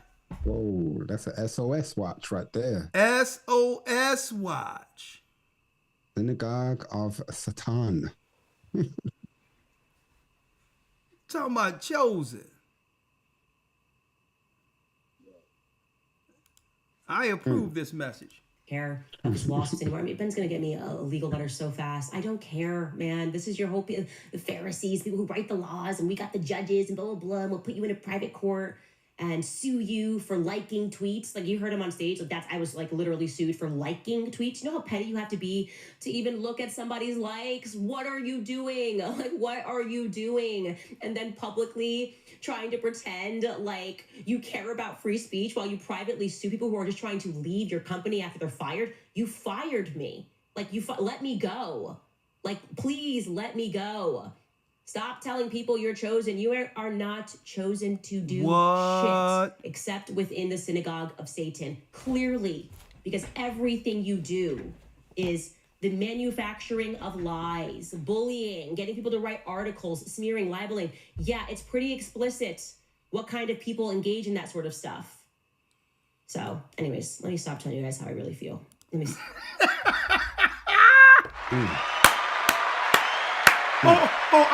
I gotta read this. I have to read this one more again. Okay? Boy, let me tell y'all elders, man, y'all brothers. Don't you know how long I've waited to see this day? On the corner in the early 90s, Christians, prosperity movement. Everyone is up in the church prospering. They looking at us like, what are y'all talking about? Get a life, get a job. It was like speaking into a ocean of people that you could never overcome. Who needed a debate when they could just dismiss us just because? I never thought that the truth would become mainstream to a point where you would hear them be called the synagogue of Satan. From reputable media people that they have co-signed, that they have trained. You would think she came up in our camp. Man, you know how long I've been waiting to see this? No one thought it was possible.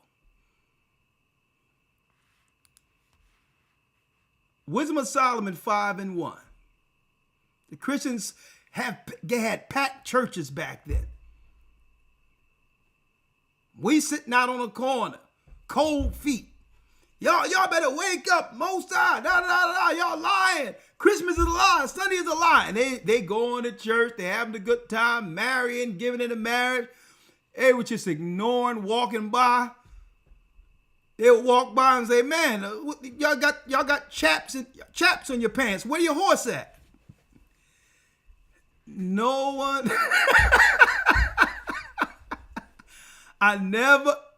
Who would have known? The Most High knew. One time I went to go get a pizza up the street. They had a Sabaro's Pizza right there on 15th and Market. And I'm going to get me a piece of it. Like, man, we didn't know Funkadelic was playing down here this weekend. All types of stuff they would give us. Talking about where's the mothership? You name it. Right? Now, now look, right? Wisdom of Solomon, 5:1. Then shall the righteous man stand up in great boldness before the face of such as have afflicted him, and made no account of his labors. The Most High knew that we would stand up in full boldness, eye to eye with the synagogue of Satan. He knew it. It was prophesied, and then we would reveal that Christ would not return until that man of sin be revealed.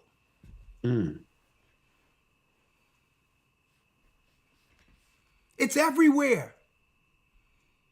It's everywhere. And I'm going to tell you, it's not just us. It's the kingdom of heaven that's coming to earth. It's the Most High moving all things at once. And this is why Esau, the synagogue of Satan, the untouchables are panicking. Contract lords. Yeah, contract lords. I mean, think about it. There's too many holes for them to plug. They got a finger on this, a finger on this, 5 toes on this, trying to hold this thing together. It's too many holes to plug. As soon as they think they got a handle on something, hey, Kanye West, and then hold up, Kyrie Irving. What's going on here? Candace Owen.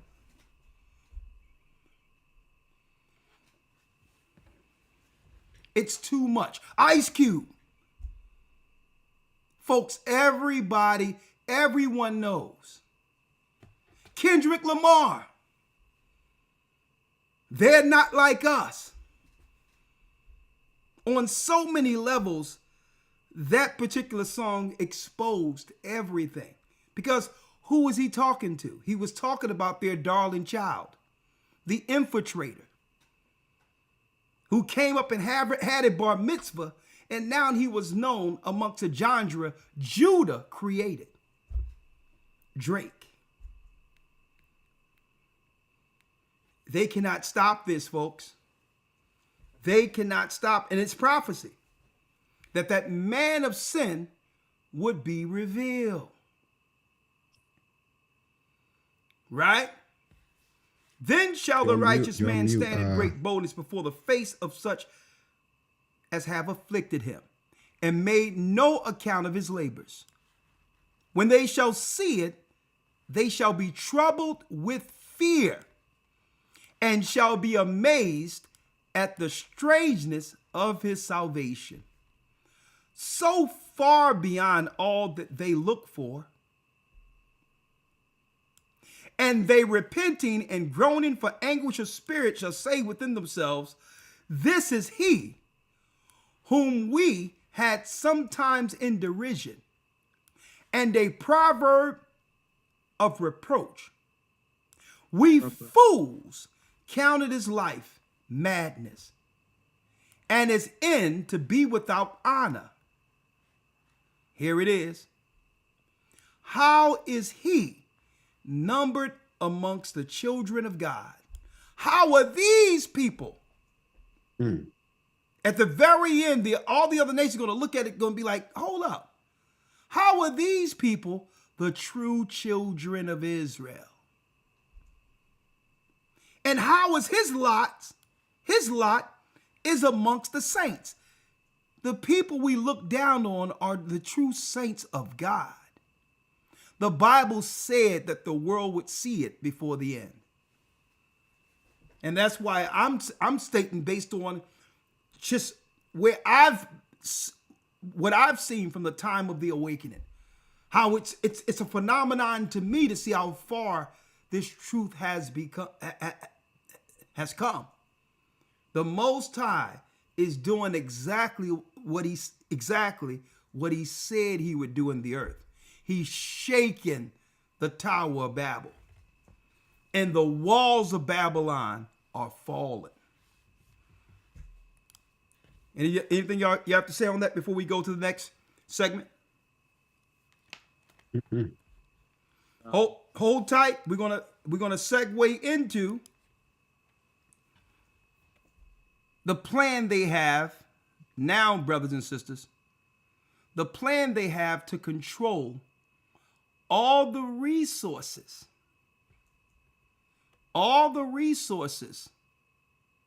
under a socialist model, by using the immigrants. And after that, we're going to segue to the school portion. Hold tight. We'll be right back.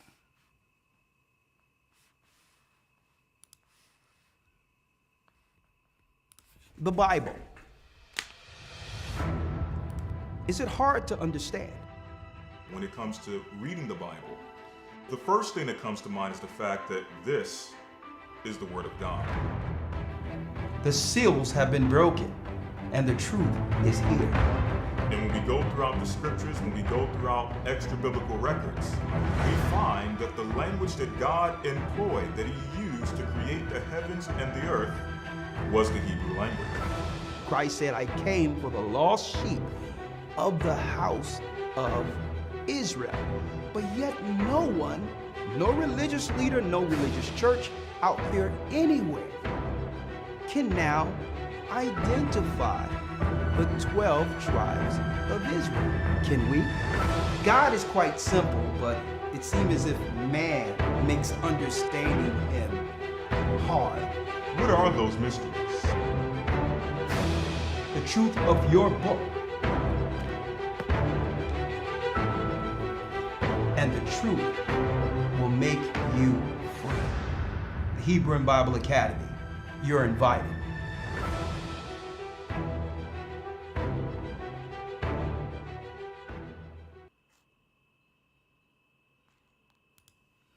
Okay. I need y'all to do us a favor. We are 2,000 in, but we're 1,000 likes down. We're about to amp this thing up. Come on, we're about to pump it up. If you haven't already, please hit the like button. Please hit the like button. Now, coming around full circle, I mentioned years ago, I don't know how many times I've mentioned this,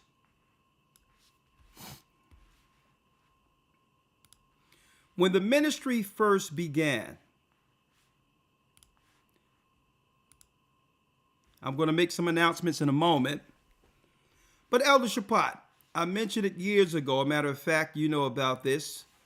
You were here when the ministry first began, following our classes in 2008, 2009, through the Skype classes I would have every Wednesday. People don't know that we've always somehow were able to broadcast on Wednesday nights somehow. Wednesday used to be our Wednesday's class on Skype. Later, we were doing Justin TV, and I was doing Wednesday sometimes. Later on, in the UK, Sister Bev told me about Peace FM and set up a meeting for me to go to Peace FM on Wednesday night, where I ran into Gocc, the conscious community Benjamite at the time. He wasn't a Benjamite. He was damn near a Rasta man.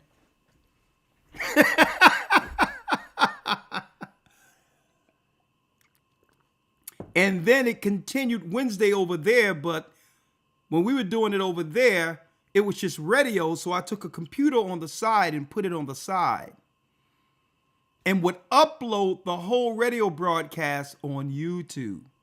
Now, folks, this was before podcasts. That was even before the Breakfast Club started doing the radio thing. I just thought to put a computer on the side and just say, hey, we need to see this dynamic through YouTube. And I would just upload our debates and all that through the Wednesdays class. And it led all the way to where we are today. Right? But in 2009, I told people, I was on the corner speaking and I said, don't fall for what they're telling you with the Twin Towers. I had a $20 bill twisted up showing certain dollar bills you would twist and it'll show you the $10 bill, show you the Twin Towers. If you put it in the shape of a plane, the $10 bill back then showed you the Twin Towers standing. And when you fold the $20 bill, I was on the street, you can see the towers being hit, coming down. Smoke coming out of it. With smoke coming out of it. And I was showing on the streets, I say, folks, don't think this is about Arab extremism. I said it right on the street, between 8th and 9th and Market. I said, what they're going to do is they're going to use this as a pretext to come against Hebrews who are teaching on the streets.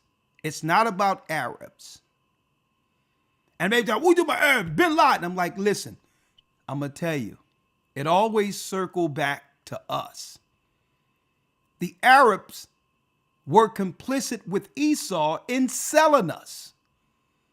You can't tell me that it's about Arabs when they're letting Arabs in our community for black and brown coalitions, giving them nonprofit businesses, allowing them to set up mosques in our community. You don't do this to terrorists. And then on top of that, pass a law that protects Muslims so there's no blowback from this extreme negative press they're getting. We've never received that much protection. I said, listen, it has nothing to do with Arabs. They're putting something on the books. What they're putting on the books in the United States through the Patriot Act is going to make what? Religious extremism terrorism. Well, what religious extremism that's currently threatening, destabilizing the status quo? The facts that blacks are standing up and telling everyone who the true Israelites are. And I said it, quote unquote. And I said, right now it's an Arab, but if they change laws in the United States, those laws will not be changed for Arabs. They'll be changed to come after the truth. It's going to switch from an Arab man to who? A black face for terrorism. Why am I saying this? Here's something from CNN. And I showed this once before, but I'm going to show you. It come around full circle to why I'm talking about it now. This was on CNN 10 years ago. Right? Even though it was from a story in 2012. They resurfaced it, but the story was 2012. Right? But YouTube uploaded this 10 years ago, where there's this guy that they're claiming did something in the United States. Now, as far as I'm concerned, I don't believe anything I'm like Trump. I believe Trump in all this when he says, hey, it's fake news. If a president can say it, then I can co-sign it. Here it is. I come back to the United States later, and eventually I see stuff like this, where it's not about a black man anymore. I mean, it's not about an Arab terrorist anymore. It's about a black Muslim terrorist. And I'm like, don't worry about it.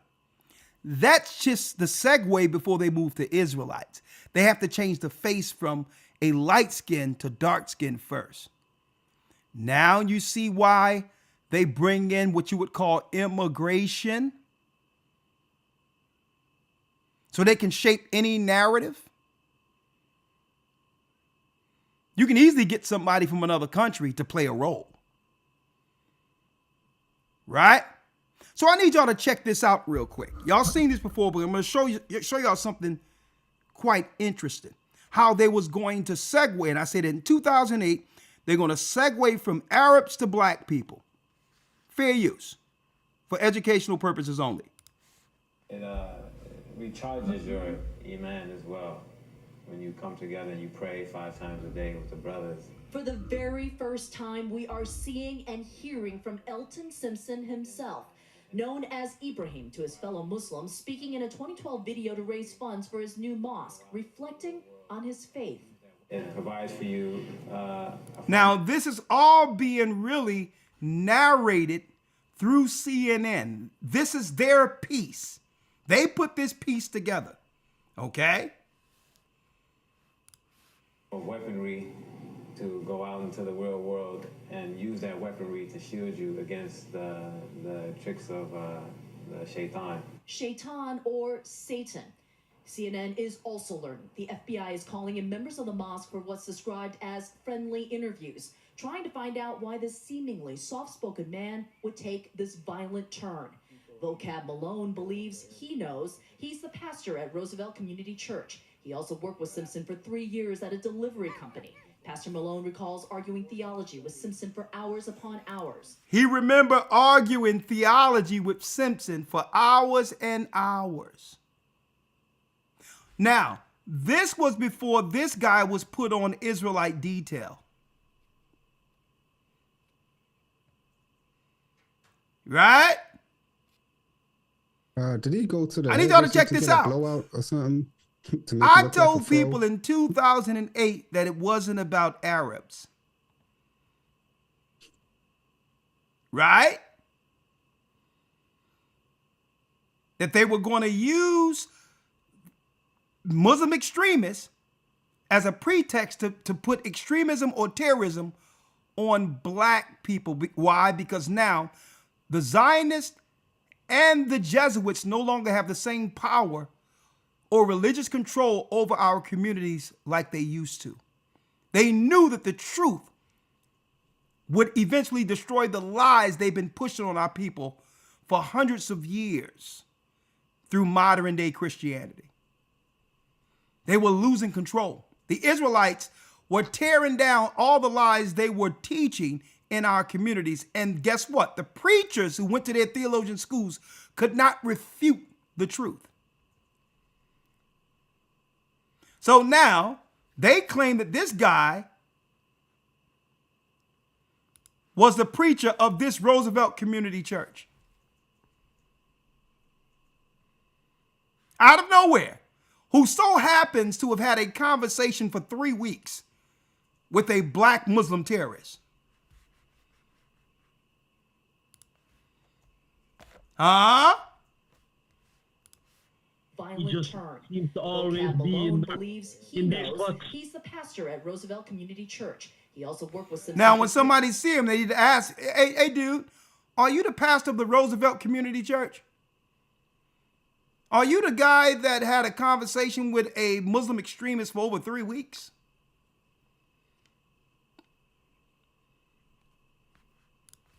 Years at a delivery company. Pastor Malone recalls arguing theology with Simpson for hours upon hours. Oh, Pastor Malone here.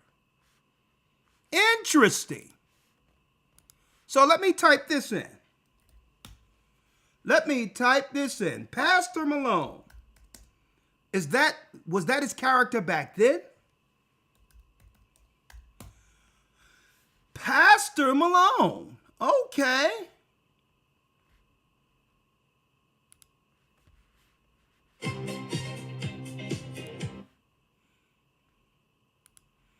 Pastor Malone.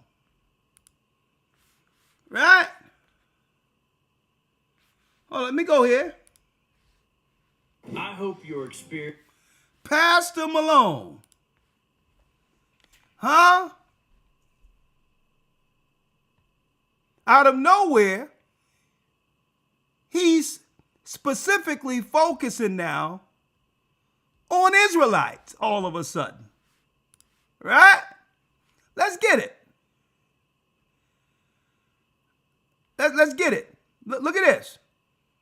All of a sudden, he's specifically, right, focusing on Israelites. Look. Right? Look at it. Hebrew Israelites pack up and leave. That's him chasing Israelites. Right?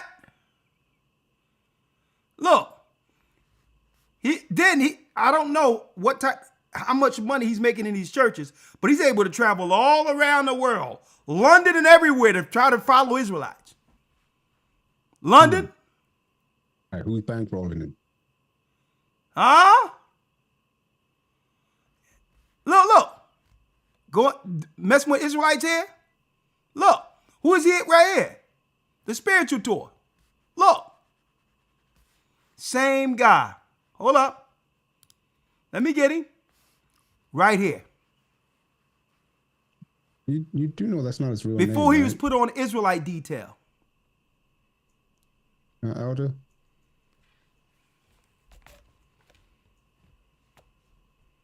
That.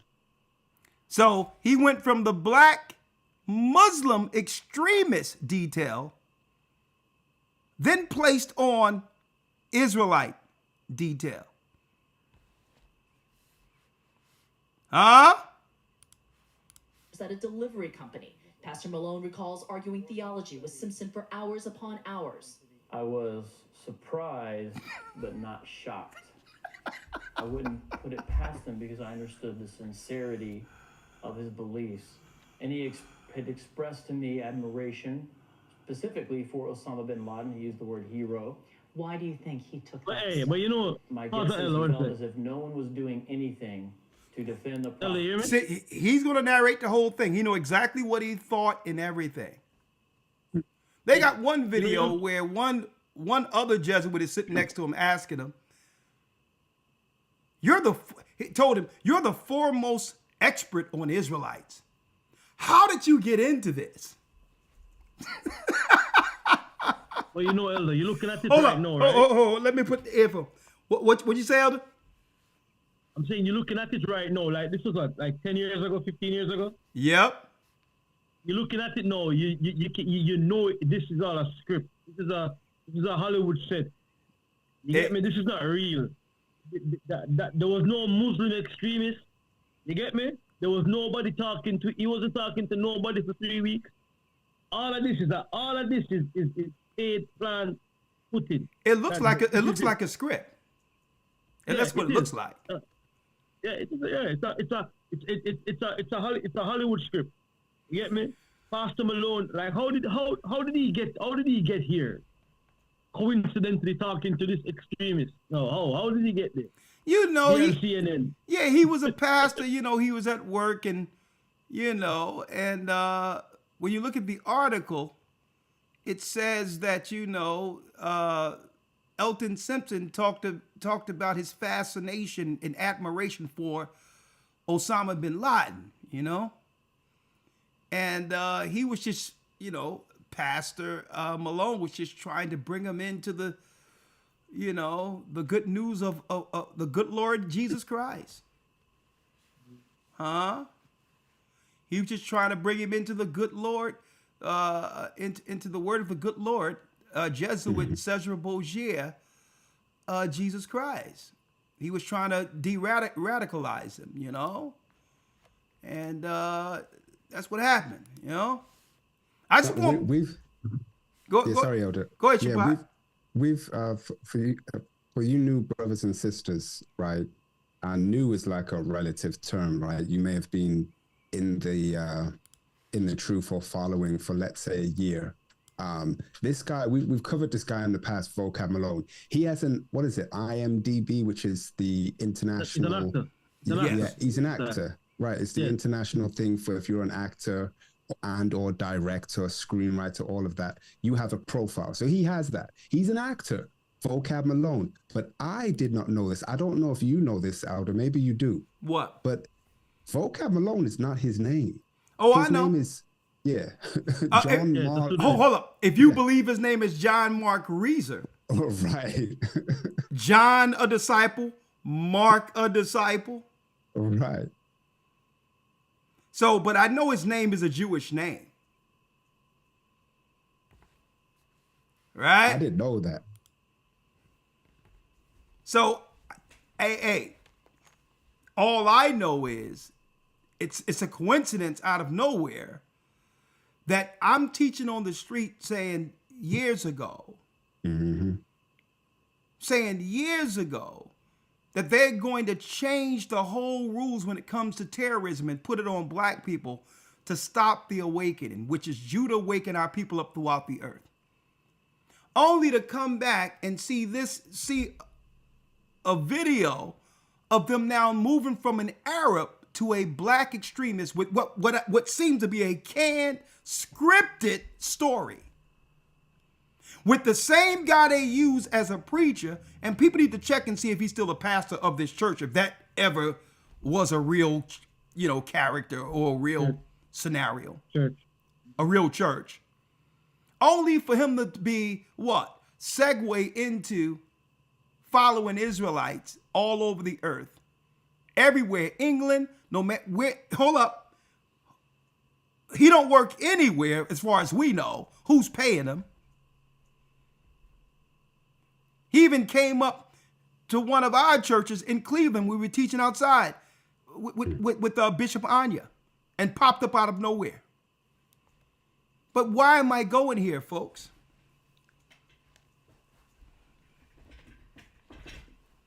Why am I going here? Well, the same way they did this for a segue. Using a black face. And don't tell him what this guy was really saying, to tell you the truth, because really CNN was narrating the whole thing. He could have said, man, I'm about to go down the street and get a cheeseburger. Right? Right? I'm about to go get me a swine sandwich or something. Who knows? But they use a face, and then they bring a narrative against who they're seeking to attack later. Well, now let's go to, no one is looking into this right now, elders. No one is looking into this. While everyone is dealing with Christmas and all of this, look at what's going on in Minnesota. They brought in a whole, they brought in many villages out of Somalia and out of different parts of the Sudan and placed them in Minnesota. They're predominantly Muslim, and now they're doing criminal behavior in the United States. And guess what? You think that they're doing this on their own volition? Or was this something that was put together under the Democrats? With the Somalis get their own whole area and everything to do one of the biggest scams, one of the biggest cons in American history, using black people that will automatically have a negative effect on us. Why? Those people can go back. They're sending a lot of them back. But the laws they're placing on the books is coming to destroy any help that our people need who are poor in the United States. Check it out. Stabilization Services program was easy money. And so they traveled to Minnesota, enrolled their companies, Chosen Runner LLC and Retzel Real Estate LLC, in the Housing Stabilization Services Medicaid program here in Minnesota. They then returned to Philadelphia and began submitting fraudulent claims to Minnesota Medicaid here, through which they obtained more than $3.5 million in fraudulent Medicaid payments. This fraud tourism is new, although we've heard of it as investigators here. I mean, these defendants came here not to enjoy our lakes, our beautiful summers, our warm people. They came here because they knew and understood that Minnesota was a place where taxpayer money could be taken with little risk and few consequences. Now, let me just catch y'all up real quick. At first, it was just Minnesota. But now it's across what? State lines with their nonprofits from Minnesota to Philadelphia, right? Go ahead. I'm listening to you, Elder. This sounds like a regular day in Manchester, England. You get me? This is my side. Yeah. Oh, see, this is new for us, right? But they made a whole town to scam. Listen, Ella, check this out. Just one point here. Yeah. In England, right? In England, where my ancestors came over from the Windrush generation, the UK government brought in Somalian refugees, and they totally took over them communities that we had. Totally just took it over. Free housing, free everything. You with me? In not Hume High Street, but I think it's Claremont Road. There's one building alone left that we own. Everything else is done to the Somalians. One building, and that's the Rasta HQ that we went into that night. That's the only building left, and the Rasta them holding on to that by the hair of the chin. Okay, but this is the thing.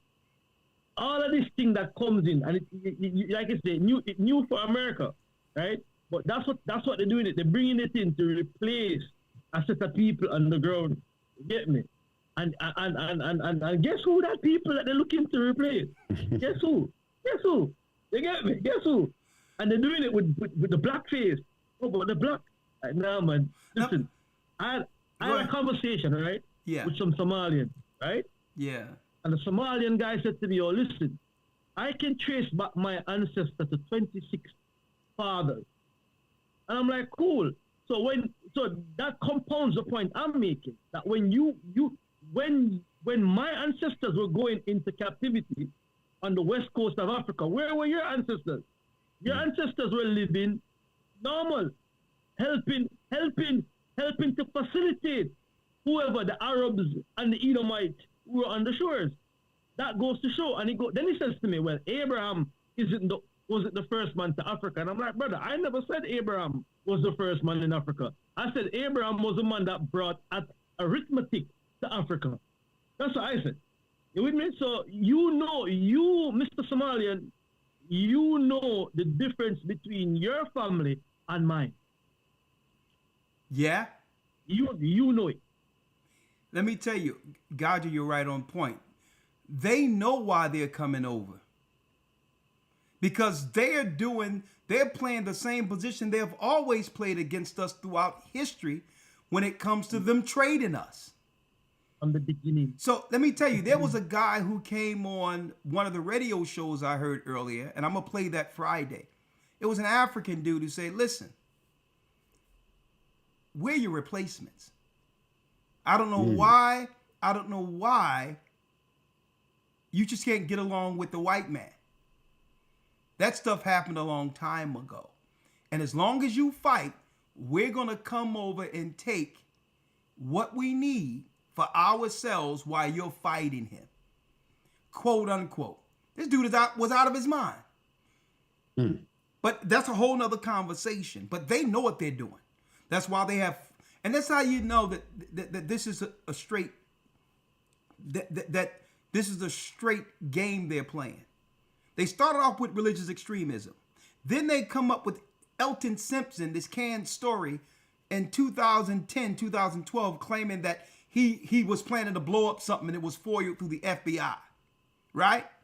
So if you're so worried about Muslim extremists, how can you bring over a whole, 30 to 50,000 Somalis who are used to brown-nosing Arabs over there and give them their own town? Where what? They don't have to learn the language. They can do whatever they want to do without having to assimilate into the country. So if you was really had a problem, against Muslim extremists or fearful that terrorism might happen, why would you bring them over and give them their own town? You know why? That make you know that what they were saying all along was a lie. That was never your problem. You never cared about that. Yeah. You get me? But now they got built-in supply of terrorism stories to draw from. Think about it. With blackface. Exactly, Elder Shapat. Because now they can frame this thing anything they want from people that none of us ever could recognize and say this is black terrorism. See? And to do what? All of those criminal numbers fall on the people who have always been here. So when they start tallying up those numbers of crime and terrorism, it goes back to what the Most High showed me decades ago. They're coming after Israelites. But not before starving our people out. That's what this is about. So I don't have to play this whole thing. Let me break down in a nutshell what's in this particular video. And I'll put it out there in the chat for those who would like to hear it later. They're not telling people that this is not just Minnesota. It's now going throughout the whole United States, which what? It breaks state lines. So that now all the other cities must be compliant with all the rules they're changing in the United States when it comes to SNAP benefits, when it comes to food. All of this is based on this Somalia thing, right? The identification, tracking people, auditing things, auditing people who've been here. Even though you got ID, they don't know. So now they got to audit everybody from the beginning. And then on top of that, they've taken so much out of the system, there's not much left to give the people after taking $8 billion in SNAP benefits. So now they can't give our people what they used to based on this going down. Now, another thing, that's just on the surface of how it's going to indirectly affect us. The other thing is this. They, quote unquote, foiled a political ring. Now, check out the political ring, Elder Shapat. You a lawman. You notice they got the LLCs up there. Mm-hmm. These are non-profits, 501c3s. Now, listen to this.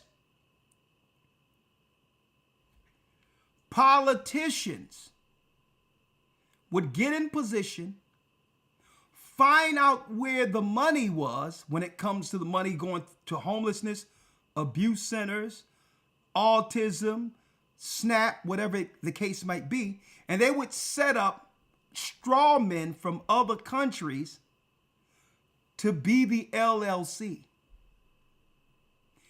Take the money and splurge, do all this stuff with it that's not going to the community. And then after that, Shapat, listen to this. After that, they would take a certain percentage of that money and finance their own campaigns so that they can stay in office to do it again for years to come. Robbing from the poor people. They found out they were doing this in California. There was a homeless thing where billions upon billions are going towards homelessness, and there's no homelessness anywhere being cured in California. They're setting up NGOs, non-government organizations, using foreigners as a straw man so that you don't know it's the politicians who are attached to it. Right. Using That's them. what I was going to ask. Where did they learn the playbook? Exactly.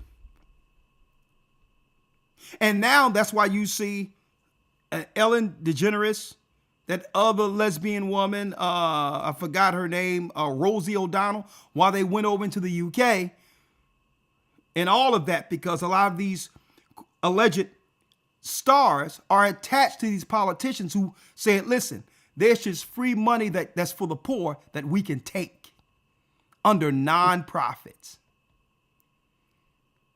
And that's why nothing have been coming into our communities at all.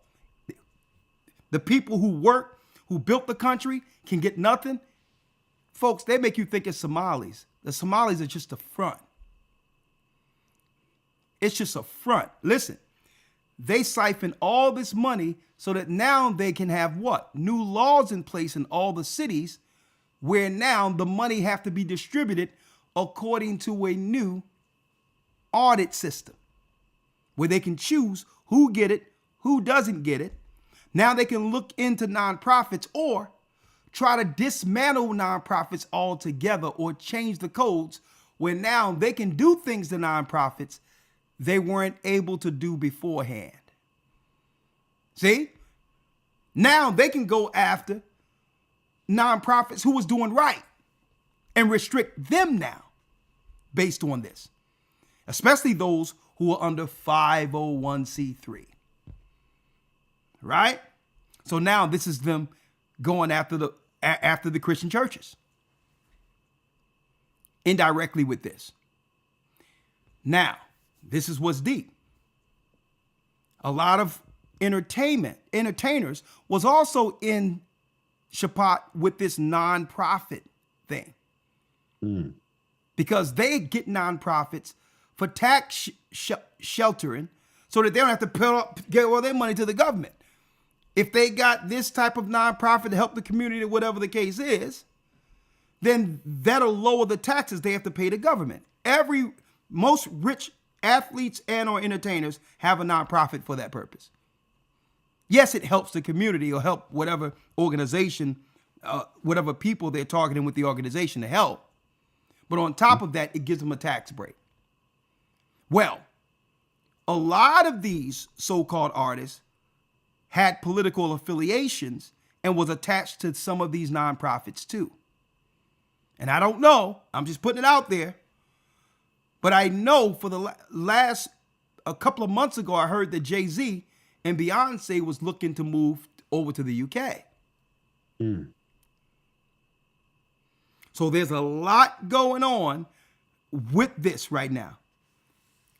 LLCs and all of that, nonprofits, all of that. They're going after that, and they want to set up an electronic system for the SNAP benefits, a new system where it brings all of what? All of the finances into one particular treasury to be distributed socially from the top federally, instead of it being state to state. See that?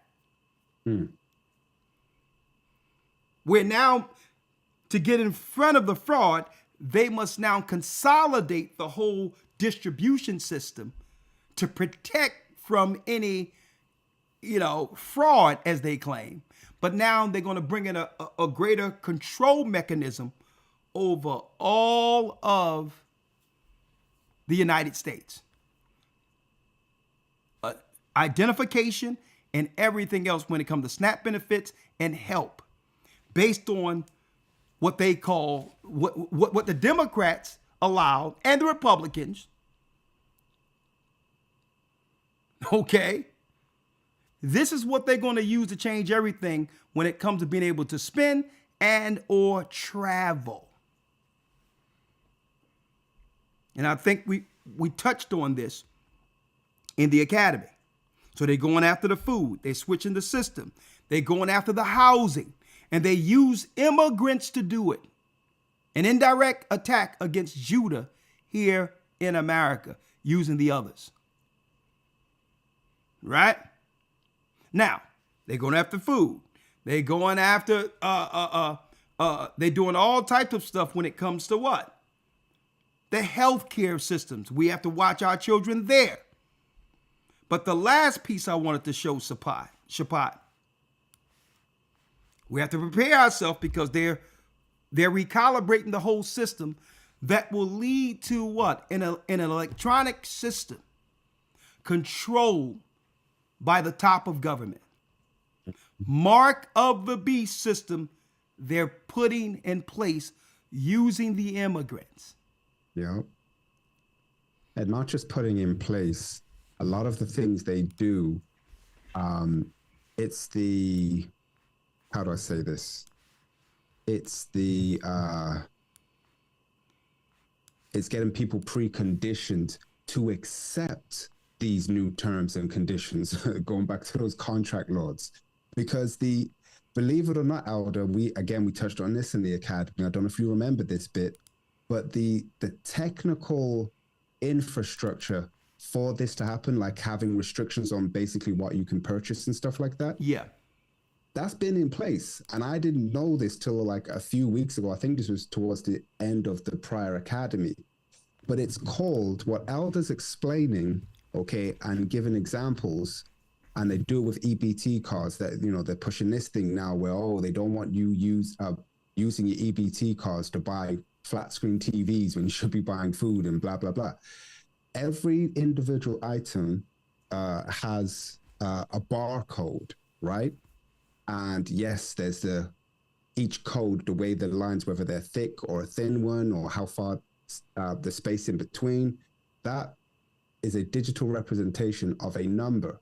And it just so happens that every barcode has like 2 main bits, and then it has 3 breakers. Like it has a start breaker, the middle bit, a middle breaker, then the second main bit, then the end breaker. So those 3 things that form the whole barcode, the digit they chose to be the breaker in each one of those is the number 6. So at the bottom of every barcode is 666. A lot of people have known this for years. Okay, we've brought this out over decades. Yeah. The piece here, though, is everything that you purchase with a credit or debit card, okay, or by extension, an EBT card, everything you purchase digitally, every item has something called a merchant category code. And you've got the money, whether it's EBT, scratch EBT, it's your money, okay? You've got money, you go to purchase something, and based on the merchant category code, and this is the extra piece now, like what Alda's mentioning, that they're drumming up these stories to get people acclimated and used to saying, oh, for the safety, for security, they're going to be restrictions on what you can purchase. The technology and infrastructure for that been existing for decades, brothers and sisters. It's called merchant category codes. We're right here. The only thing they have to do, just say if things aren't going quick enough for them organically to bring in the New World Order system. Well, they'll just bring in others and shape a narrative like the crimes we're seeing now that gives them plausible deniability to set in place what they wouldn't have been able to do otherwise unless they brought the other people over. And then after they get what? After they get the outcome they want with these people doing what they're doing, then they say, okay, ship them back. We don't care about them. The laws are now in place so that we can deal with the next stage leading into the mark of the beast. All right, deport them. We don't care. The laws are in place now. Through thy policy, they what? Will destroy many in the book of Daniel. It's about them putting the policy in place. Now, if we're not doing crime, we're following God's law, we're coming back to the Most High, that doesn't fit the narrative to bring forth their beast system. So they have to go outside and get others to keep the criminality going. Don't forget how this works. Okay? Our impoverishment is gold to them. Understand this, because if you are impoverished, if you are abused, if you're traumatized or sick, well, there's a foundation that one of these politicians can set up to siphon money through the subsidies that come through government. Oh, there's abuse? Oh, let's set up a nonprofit NGO for abuse. Oh, there's homelessness? Let's set up a nonprofit for that. See that? Oh, someone has autism. Oh, let's help the autism. Let's set up a nonprofit for that. So they need our community impoverished, sick, and riddled with crime, because that gives them access to the funds federally that's allocated each year for those particular issues. If something happens where our people are coming back to God's law and they're looking at the metrics, crime is going down and things are happening because we're doing what's right, hey, they have to import the criminality. to keep their NGOs going, to keep their money. They have to have what? A reason for the funds that's coming into their nonprofits. No crime, no poor, no family separation, no money for the elites who get money through those particular causes. See how it works? So there's no one that's trying to solve crime. There's no one that's trying to, they seen our people getting things together and they started importing others to keep the criminality happening.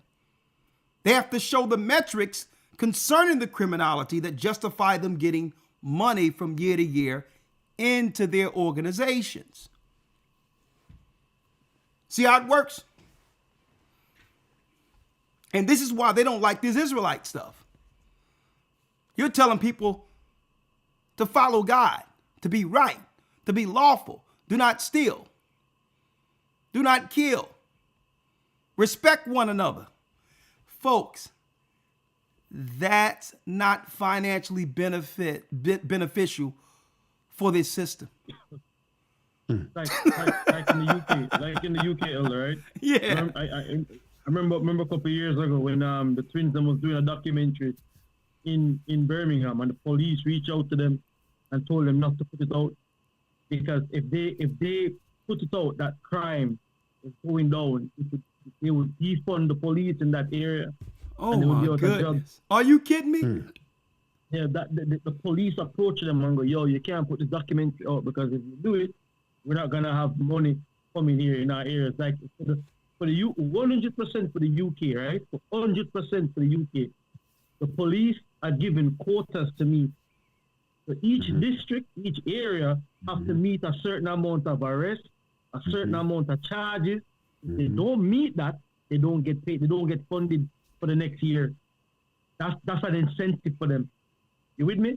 So if black people is the demographic of crime, and that's going down, that a lot of people, your prisons lose money, a lot of places lose money based on that. You get me?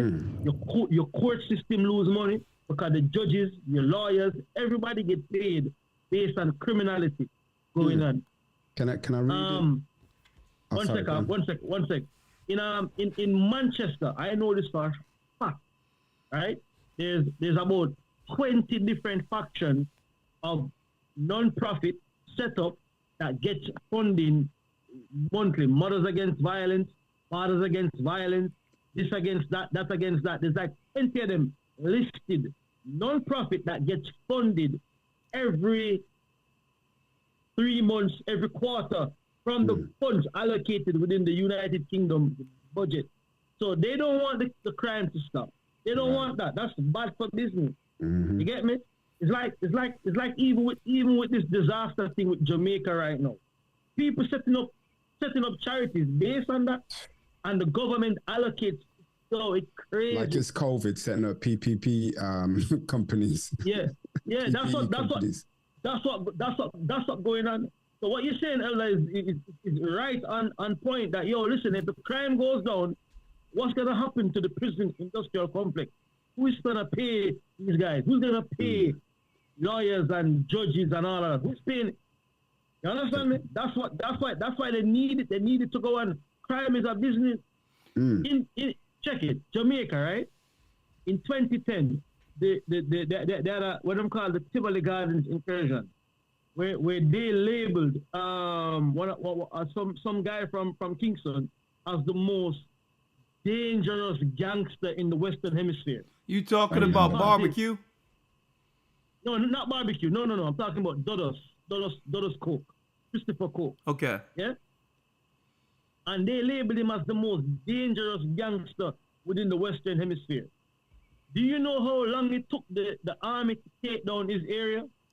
How long? 1 minute. So if they want to stop you, they can. 1 minute. It took them 1 minute to surround the entire area and have everybody under lock. 1 minute.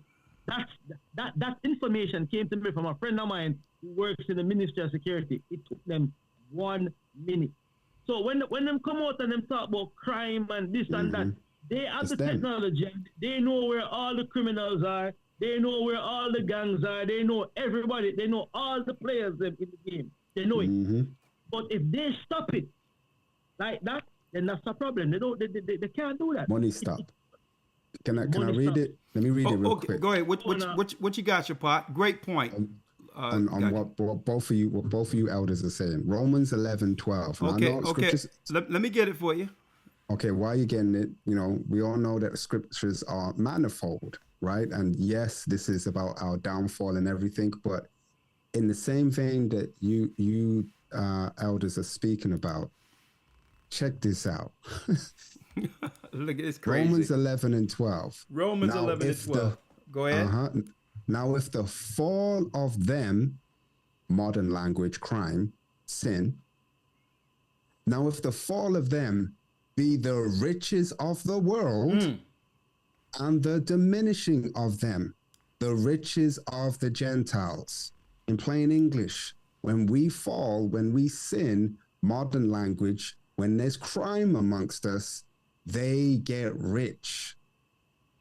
That's crazy. Because I read the scripture and I understand it, but it's even on the minute level that our criminality is their currency. So if they can promote gender wars between man and woman, just say there's a fight and someone get abused. Well, guess what? There's an organization that's justified that the government will pay to make sure they help a woman through that abuse. But guess what? If you give the law and our people start, and then less crime happens and less things happen, then what? If men know, okay, I can't deal with this no more, and abuse is going down, what happens? Then the funding for that particular NGO or nonprofit goes away. So they're running around looking for crime. So what can we do?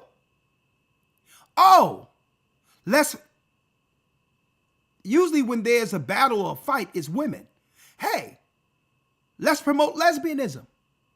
Now the highest number of DV, domestic violence, are amongst lesbian couples.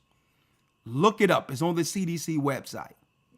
Now you got two of them coming in. Right? But now exactly. But if you have it that way, now the NGOs continue because it's finance. Our fall, our crime is their currency. Because if you have a for-profit business, they call it nonprofit, but they're making money off of this. They're not just paying taxes. That means they're incentivized to not pay taxes if they can keep the criminality going. DPS, anyone? Child adoption, anyone? That is insane. And I've seen it on every level, but I've never seen it on a political community level like that. It's in every area. So our crime is their currency. But go on. I'm sorry. That's what the scripture says, man. Don't get caught. Don't let them persecute you as a wrongdoer. You get me, or evildoer. But as a murderer or anything, they were doing it back then. The system set up that way for us to continue to perpetuate that sort of behavior, poverty. You understand me? It's like, I'm not telling anybody to commit crime, but I can look at it from a perspective and go, I can see why they went that route. You get me? I can see it, and they set it up that way that all right then. So there's funding there. The police getting funds from that. The judge getting funds from that. The lawyers getting funds from that. It pays everybody. You understand me? In the 80s, and they show it in some of the movies. They use the drug trade to boost the economy and buy weapons to support wars in other countries. Yeah. Like the drug trade bought weapons from a certain place over in the Middle East to go kill some people down in South America. You understand me? Yeah. And this is not a conspiracy. This is something that's documented, well documented, and they know about it.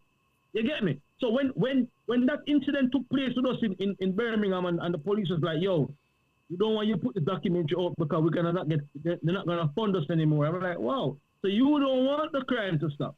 You don't want the last thing that they want is for Israelites, the ones who are supposed to be the perpetuator of crime, stop committing it, becoming fathers, coming off of drugs. You understand me? No more domestic violence. Can you just look at all of these economies? Not only that, you start to eat healthy. That means the pharmaceutics start to lose out. All of these things. My dad is a diabetic, and right now the doctors are taking him off insulin. Why? Because you got herbs. That's good. That's good. Now you get me? Yeah. Good. Now we're going to segue now from the political side of how they are now how they are now going into the what you would call mark of the beast system by using these Somalis and others as a proxy. It's not really about them. It's about putting a new system in place for the next socialist setup to allocate finances to the poor communities. Right? Now, before I segue over to what's going on with the children, right? 1 second here. Let me grab this. One thing, this is what I'm seeing, though. I don't know if y'all seeing the same thing. The powers that be know that this truth is getting through, where our people who has a conscience are actually doing more following God's law. It's getting out there. And how do you know that? Anytime you have to bring in criminality to show that there's crime, that means it's not happening organically amongst the citizenry. That means the black people that you would like to put criminality on isn't doing as much crime that could justify, the negative labeling, as well as the finances that goes towards the criminality. So something is going on with our people where less crime is going on. And I believe it's the law to why they have to import people who look like us for crime now. And I'm starting to look at this. I'm going to tell you. So now, last but not least, check this out, folks. Listen to this. A socialist program in play where they're now trying to control the finances, and then they have to do what? They have to make enough. They have to create another generation, another control generation through the school system for the next servants into the New World Order. How do they propose to do this? And hence the reason why I Am Royal School is so important. Listen to this. We got kind of a little academy dynamic today, if you will, Shapat. Listen to this.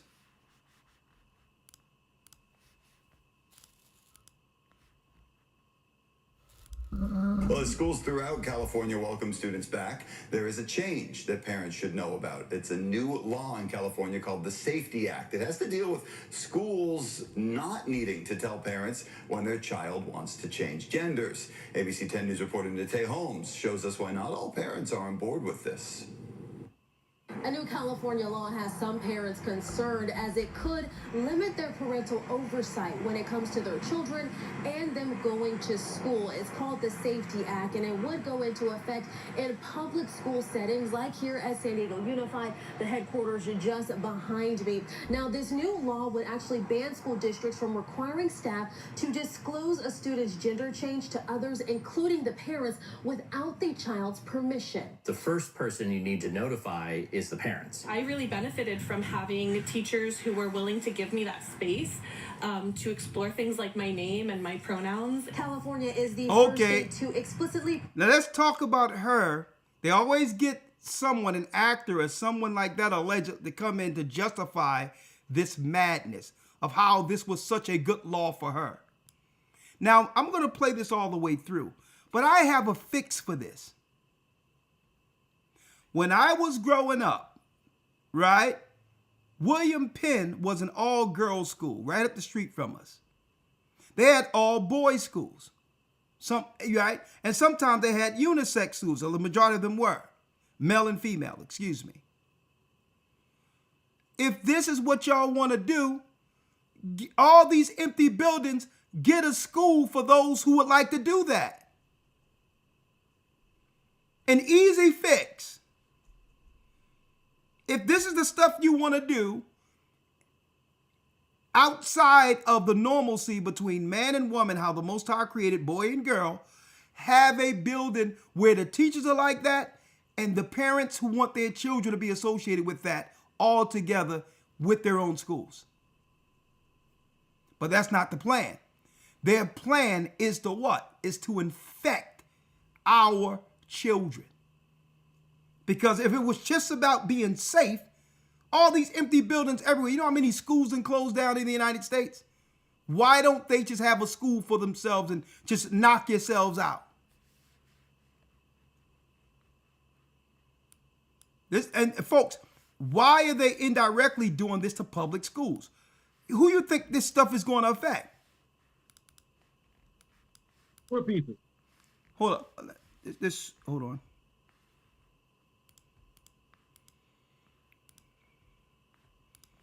What happened here?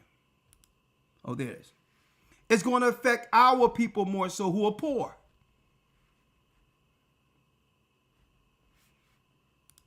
Newsom signed it into law in July. Over the past year, more than a dozen school districts have enacted new policies. Gavin Newsom signed it into law. The governor of California, who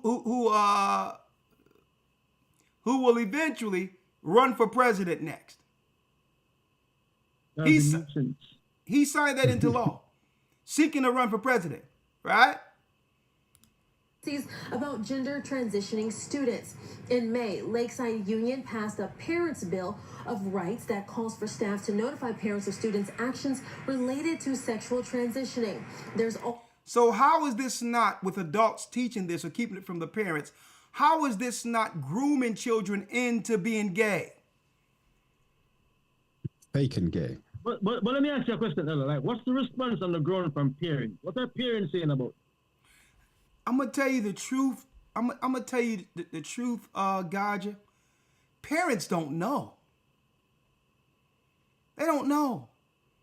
People are so busy looking at TikTok, working, over their head in bills.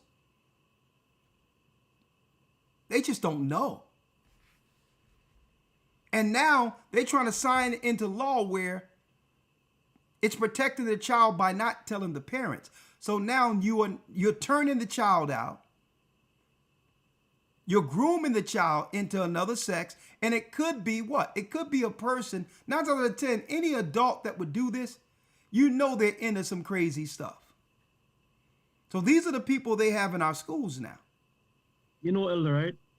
We had a conversation one time, you know. We had this conversation we had in Jamaica with parents. You get me? And I guess it probably have to be an international conversation. Listen, you need to know as a parent everything that your child is involved in or what is affecting your child.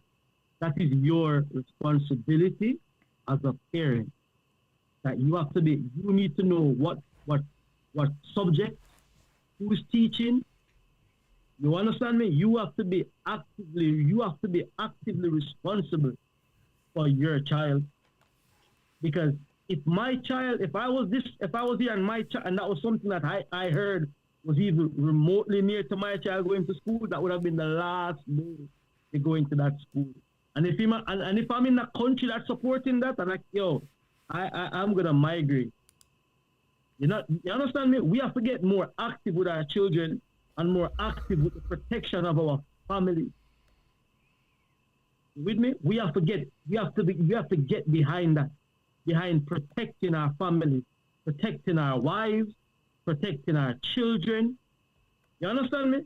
Because this is not normal. You can't just roll up and say that you will implement something where my child can co-sign to it without my permission. Are you crazy? And you are crazy. You are crazy for even thinking that this is something that this is normal. Parents, we have to get in front of the education of our children. We have to know who is in these social activities, who they're going out to play with, who is on the phone, who they're texting, who they're talking to on the tablet. And I know some of us, for easy life, we like to just, leave that into the hand of somebody else, to train professional. But no, we have a responsibility to our children. Yeah, but there's something else that I noticed that doesn't exist anymore in our current time. Right? There used to be PTA meetings, parents-teacher associations. There used to be a thing where if there was something going on that can affect your particular area, you would go to city council and sit in and hear the plans they have for your block or for your area. The block captains in our area would go to these meetings and know if there was a change coming down the pipeline. That's why you can hear this stuff on the news and people are like, what? Well, there was conversations going down on the local level before it got to the governor seeking to sign it into law. So people are just dropping their children off to these places, not seeing these crazed freaks that are now been put in position of authority as principals and all that in our community. Like I like to give the example that I gave when my son, I went to see my son's school. I'm like, well, hold up, who's this principal? I mean, this principal came down, she was a little on the stud side of things, and she was a little husky, pants and all that. And tell me, yeah, what's going on? I'm like, who you? I'm the principal. Listen, at that point, I understood. I'm like, listen, we got to figure this out, because you're not going to tell me something is wrong with my son. Okay. I'm like, we need Jesus up in here. So this is how this going to go down. You're going to have to tell me how we going to work this out, because you're going to tell me my son has a behavior problem. Folks, I'm sitting across her desk. I'm looking at the behavior problem.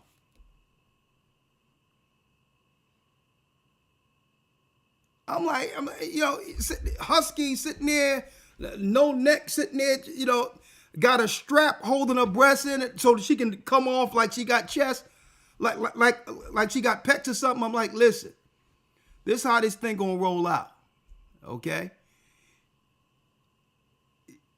How are we gonna work this out? Well, we do have home schools. I'm like, well, roll it out.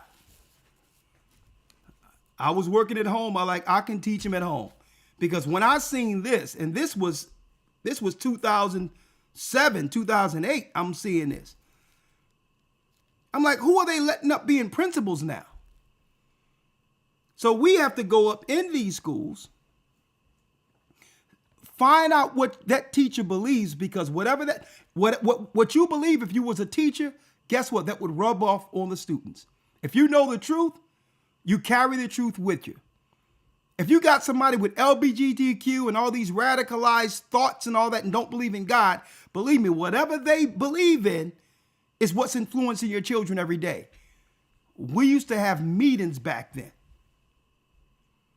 We used to go in and see if there was teachers coming in. The teachers were from the neighborhood. We knew where they were from. So it's time for us to get more engaged. Man, I snatched my son out of there so quick and did homeschool. I'm like, no, I'm good. They were sending computers to my house, books to my house. I'm like, man, I should have done this a long time ago. We got, you got to get down on the political level. I remember parents used to go inside the school and sit down a day with the children without telling the teachers they were coming. Like, no, you got to find out because they're passing letting all types of weirdos up amongst our people intentionally. That's intentional what they're doing, folks. They're taking all the weirdos and putting them in public schools. I'm glad you brought that point up. And check it. And I'm saying this, and like I'm just looking at the comments, right? Listen, doesn't matter what's going on in whatever area you are in. The responsibility lies with you, the parent, to make sure that your child's best interest is put forward. That responsibility is with the parent. Nobody else, the parent.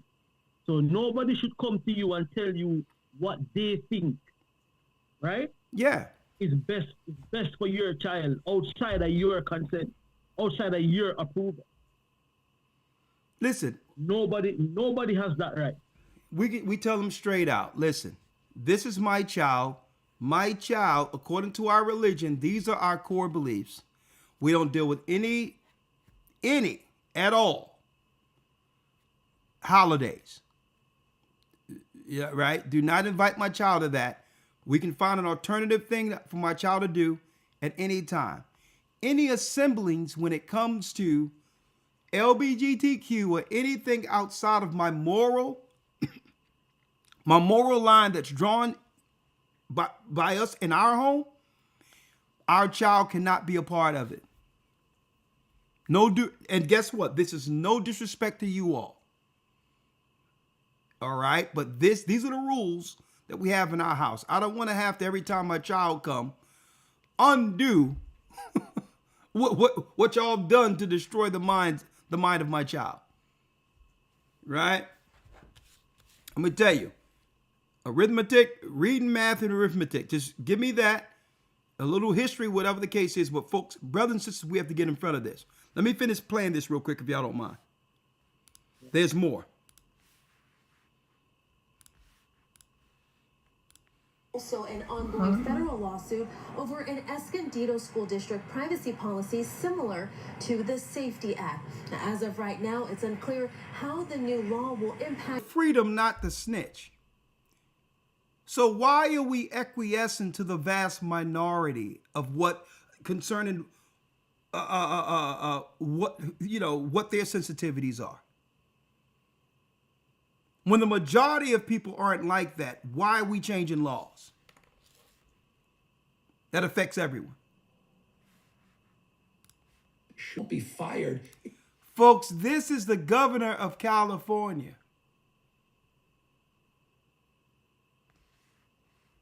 If they should be a penalty man. Hey, is he a sodomite? He looks, the way he sat down look not very masculine. What's going on here? Oh, you talking about whether or not this is Charlie Kirk right here? Yeah, is that the governor he's interviewing, right? The governor, he's interviewing the governor. Yeah, man, the governor sat down a bit. Look at the hand movement there. Look, not Charlie Kirk, and go walk over on the governor. The governor don't look very masculine to me. You talking about here? Hold on, let me go back. You talking about? Do he got a little a soft situation? Yeah, look. Let's see if we can hone in on whether or not there's a little bit too much sugar. Is that Gavin Newsom? Sugar in the just tank. did a quick Google. Let's see where it's at. He's married. And it wasn't just fired for not. The law was explicit, said you can't be fired for they got snitching on it. You know they got the Bohemian Grove and everything else down there. So there's a lot of weird stuff going on over there in California. So don't look right. Don't look right at that. No, it don't look right. Don't look right. But hey, not just and we don't have to. Oh, but if someone was to call someone gay out of their name and the teacher witnessed that without reporting it, wouldn't that teacher get fired? Covering a hate crime now, isn't it? Yeah. I need y'all to think about this. So if the teacher was the witness what they would call homophobia, they ought to report that. But they don't report if a child, right? They don't tell the man. This is utterly crazy. This is what they're doing. Let me tell you, none of this is going down in the suburban schools. The parents won't allow it. So you have to. It's a shame. It's a shame that the poor are too poor to have regular people teach them. That's how bad it is, even though our tax money goes towards that. But the poor is too poor to have regular people teach them. Because in the white suburban areas, they're not going for that crap. They're like, no, we send you weird freaks with septum rings and all that. No, y'all go into the black neighborhood and turn those kids out. You can't do that. You can't do that to white Christians. No. You're targeting black Christians, though, aren't you? You get me? You're in black communities, targeting people who are who go to church on a Sunday. It's foolishness. You get me? Where there's abuse, where there's a lot of instability. There's no fathers in the house. You get me? See, these are your target areas. Yeah. So you're putting these things into law where you cannot bypass parents altogether. You get me? And this is crazy. This is crazy that this is even a political thought that they're using this. This is what they're running a campaign election on or something like that. This is weird. Man, you know what's bad about this? It's like now listen. That's why we live in a world right now where children grow up talking about the trauma they had to go through. They don't even allow these children to go through a childhood like I would. I can look back at my childhood and remember being a child fully protected and being able to take full advantage of the beauty of what childhood was. And these children go through trauma from the time they're in grade school, being taught by traumatized nut jobs who are strategically placed there to psychologically damage these children, to psychologically damage them. That's what's going on here. They are actually creating a whole generation of traumatized people.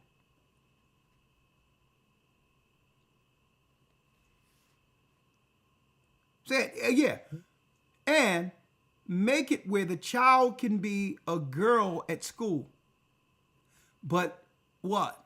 Don't tell your parents. Switch to your regular name or your other pronoun when you go home. Now you have a child dealing with a dual personality.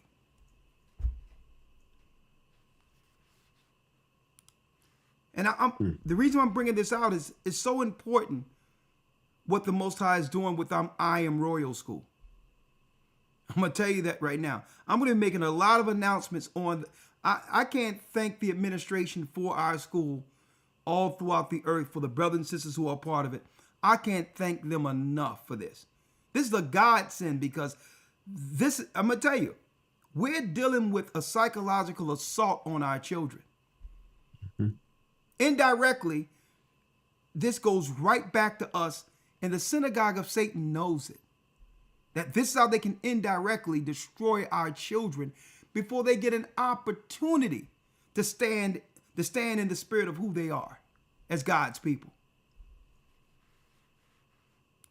Wait, mad respect for you, abortion and same-sex. We don't have to wrestle too much on this topic, but you guys will lose on these topics. And you might disagree, but like.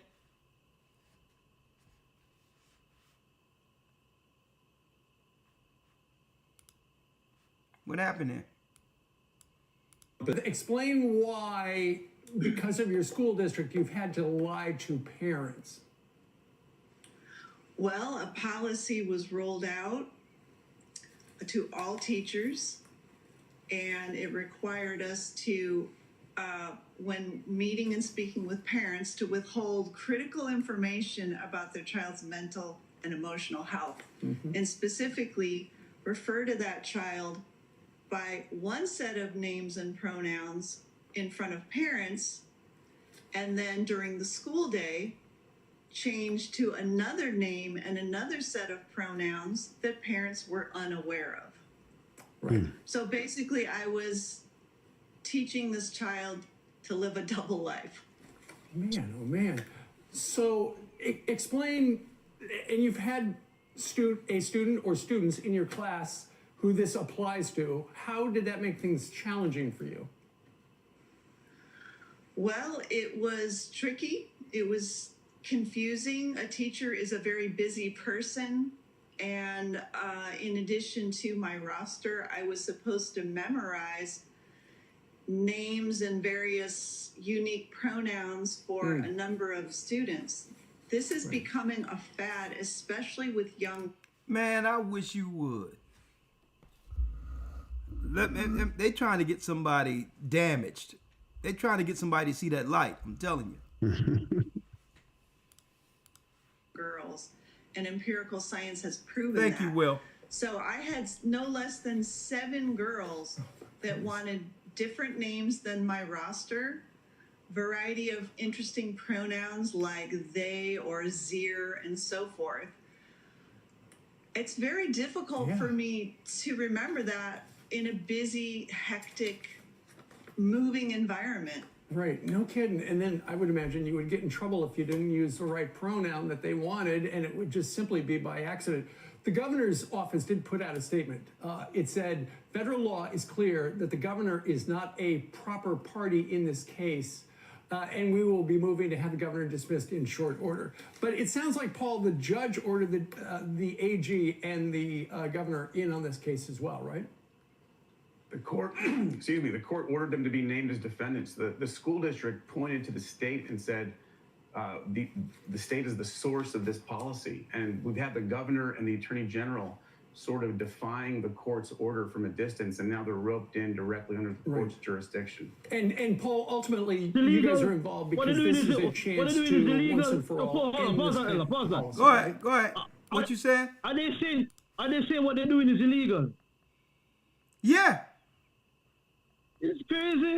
It's crazy. It's illegal. They said the governor they define the judge's orders. It's illegal. You cannot put this thing in place. It's an illegal move. Let Babylon, the tower is falling. I'm gonna tell you, they are dismantling everything. They're dismantling everything. I'm telling you what they're doing. They brought in all these people to destroy culture, so there's no defined, cohesive culture like we grew up with. Bill Cosby, the Huxtables, right? I forgot the school thing, the spinoff from the Huxtables, right? The Waltons. All of it, the wholesomeness that we learned under one particular traditional culture, Christian culture, has been totally dismantled. It's intentional. There's a cataclysm of all these different cultures and religions at the same time. And while that's going on, with this cataclysm, they're coming after traumatizing the children, so there's no future. Hey, they just sold off Warner Brothers. So all of the property concerning the history of our people here in the United States have been totally dismantled and torn apart and thrown away. That's why I actually titled this, the Tower of Babylon is crumbling. I'm gonna tell you, and this is why it's happening, elders. It's happening because if they can't control it once getting exposed, they'll just dismantle and blow the whole thing up. It's the synagogue of Satan behind all of this. Don't forget the pastor Louis, who came on and told us that he was a pastor and he wanted to help the community, being grown up in North Philadelphia for the longest. And he wanted to go into politics from a city council standpoint, knowing the community we've grown up under. And he said, well, this Jew guy came to him that works, this lobbyist, and said, well, listen, if you can co-sign for LGBTQ gender transition in the public schools, you got the position. But if you don't sign this, then we have another guy we're going to bring in and he'll have the position. They flew in a guy from Houston who's gay, moved him into Philadelphia, and he has that position that should have been given to a pastor who wanted to help the community. So the whole thing is, if there's no control, if they lose control, they'd rather pull the plug on the whole thing. You better watch out for your children, watch out for the medications, watch out for everything, because they're going to dismantle everything. They even sold all of the cultural product that came with our people who made Warner Brothers. They just bid it. They just auctioned off Warner Brothers. Warner Brothers is attached to a lot of the cultural, artistic value we brought to the United States. They just dismantled it. I'm going to tell you, it's about tearing the whole thing down if they can't control it. That's what we're witnessing here. But it's okay. We just have to take care of our own. Okay, that's where it's going. Absolutely. The court already issued a groundbreaking preliminary injunction ruling last September, essentially blocking the policy under the First Amendment and also holding that it violates parents' rights. So I think the governor and the attorney general know exactly what's at stake. Hey, didn't I tell y'all where this is going years ago, Shapat? Remember the law that we discussed in the academy a while back that was changed after Sandy Hook? The law, if there's an emergency happens. Right, the lockdown in the school. The lockdowns in the schools where they don't have to tell the parents or anything. Right. And they can transfer the children to an undisclosed location to tell the parents where the children are later. Right, at a later point. At a later point. That was signed after Sandy Hook under this legislation that no one knew about. So what's really going on? Transitioning children, not telling the parents, and then if something happens, they can move the children without what? The parents' permission. In the event of an act. You see, Elder, right? Check this out as well. This just coming to my thought as well, right? Yeah. When you look at communities like within the UK, like you have the Muslim community, the Jewish community, Chinese, Koreans, all of these people. All of them people have their children in their schools. The people that relying on government and the others to educate their children is us. Our children in these public schools. Our children are the ones that are gonna get kidnapped when a false flag happens. Yeah. That's kidnapped. If you take my child without telling me somewhere to an undisclosed location, that is kidnap. Yeah. That's the definition of kidnap. Yeah. You with me? So it's like you said, we have to really start looking at looking for us, looking out for us. Yo, we have to really build our schools in our communities that we have total control over as to who teaching it, the topics being taught. You with me? Yeah. The God that is being taught in these schools, not just the arithmetic, but the God that is being taught in these schools. Yeah. Because that's why the Muslims have their own schools, because they can teach Allah or whoever they want to teach. Yeah. The Chinese can teach Buddha. The Indians them can teach about the cow or the elephant or whatever them teach about. Yeah. We have to set up our schools that our education, our God is being taught first and foremost in our school. Because if this is what they're putting into the legislation, that's kidnap. They're looking, anything can happen. Listen, anything. A madman can run into a building and they say, oh, we have an emergency, and they kidnap your children to an undisclosed location. Yeah. And then them say, oh, okay, because of safety protocol, to keep everybody safe, we have to administer a drug to the children. And then on top of that, they're doing this transition gap and all that. You don't know what they're doing, taking a kid to some other place, right? Exactly. And who taking the child there? I'm watching British television, right? Some game show thing with some guy on it, straight sodomite. And you ask him his profession, I'm a nanny. What? How the hell did you end up being a nanny? How? Who allowed that? And why is it that all of these people who hate reproduction, because if you did want to reproduce and have a child, you would do it. So the fact that you have chosen a lifestyle outside of that is letting me know that you hate children. So why are you putting yourself in these jobs with children? Good point. Why are you putting yourself in a job to work in school? I had a teacher, and I was talking about this in Sabbath Gone. I had a teacher when I was growing up. She had no children, and she was like one of the most. The only thing she was missing, right? When I look back at it now, is a broom. That's the only thing she's missing. Okay, and let me tell you, she was evil to the point that I thought it was me. I thought I was the problem. Promise you. So when I took my daughter to enroll her in that school, the teacher who was teaching me in the second grade said to me, listen, I won't treat her like how that teacher treated you. And it rung a bell in me right there. I'm like, so, okay, so you guys knew she was treating me off. She had no children. She's wicked. So these people who don't want children, and sorry, and please forgive me, I'm not saying that people who don't have children are wicked enough. That's not what I'm saying. I'm saying these people deliberately choose a lifestyle of not to have children. 2 men can't make life. 2 women can't make life.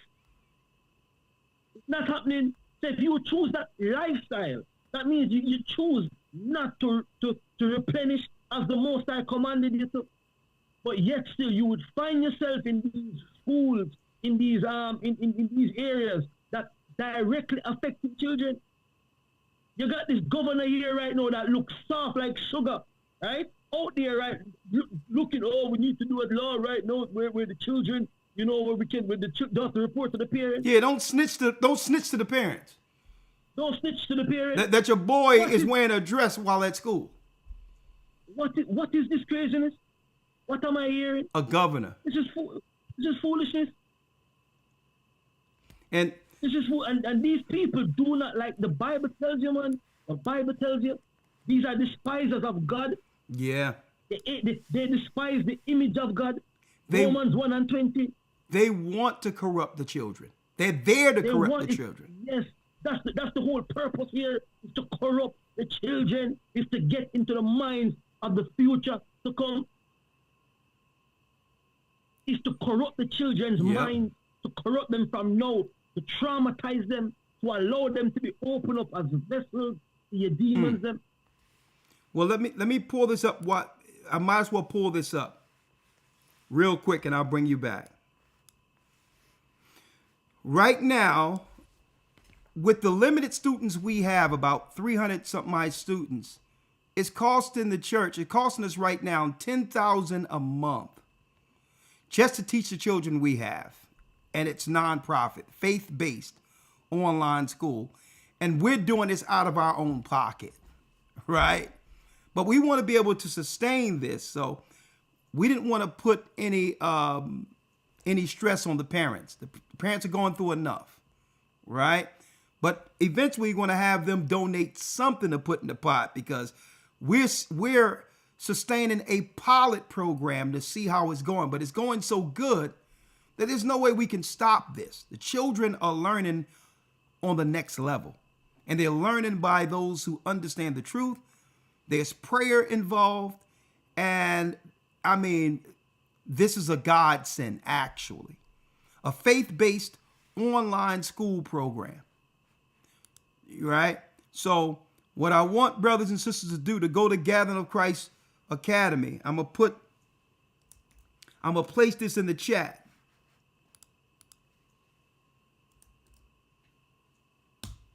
And go and check it out. The children, a matter of fact, I'm going to have some testimonies I'm going to put up on how well the children are doing. Right? For parents and for volunteers. For parents, this is what it is for the parents. A form for them. And the volunteers who would like to assist if you have educational background as far as the credentials for it. And we have reputable teachers, principals, administrators who are working around the clock, who have made this a serious school. It's on a level. All right. So you go here, you hit donate. Once you hit donate, donate now. And what you do down here, see the first thing you see down at the bottom, that's how much we care about our children first. The first thing you see on the drop down is I Am Royal Academy. If you can put in $1 or anything to donate, to bring that number down, because it's exhausting us not charging the children. Not charging the parents for this. It's a free school. But in order to expand this beyond the numbers we have, we really have to make sure that at least the bottom line is covered. All right. It's costing us $10,000 a month. We ain't charging the parents nothing. And the church, we've been putting out the money. Okay. So if y'all can go here and put money, let me tell you, we promise you this money, when you put money in a certain category, it's not touched. It's only used for what you put it for. Okay. So for those who can support this work, that would be a blessing. It'll go towards expanding it beyond the students we have. But right now, just with everything involved in this school, it's so intricate. It's costing us $10,000 a month just to teach our children. And Elder, I was just asked, this is international, isn't it? International, no matter where you are. Just put that for me, Elder, because someone from Jamaica asked me, how can Jamaicans take advantage of it? It is international, and where you're from, when in the meetings with the administrator, we'll show you how to get your SATs done for your child in that specific area. So it's international. But, you would still have to understand what's required from the SAT side for your child if your child is homeschooled. Okay? So, of course, go there, have that meeting with our administrators, and we'll let you know what you would need to do to be a part of it. But again, for those who like to donate, $10,000 a month is what we're paying right now. And we're not charging the parents nothing. You want to talk about what the Gathering of Christ Church is doing?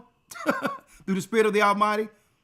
We're doing what we can to combat this evil system that's seeking to actually destroy and soil our children. And, am I on mute? I'm good. The church is running. Excuse me. The school is running. We're not, going for decades talking about we're opening the school. Oh my goodness. The school is live. You're talking about the conscious community talking about we got a school. The Prince of Pan Pizza. Anyway. Plural. I beg your pardon. Don't get me started. I said, don't get me started on this guy. Yeah. Yeah, don't get me started, man. This sodomite agenda and the children, got me rattled. You get me rattled. You get me on levels, man, because it's disgusting. It's sad. And this is something I was saying in the class on Sabbath, right? Israel, listen.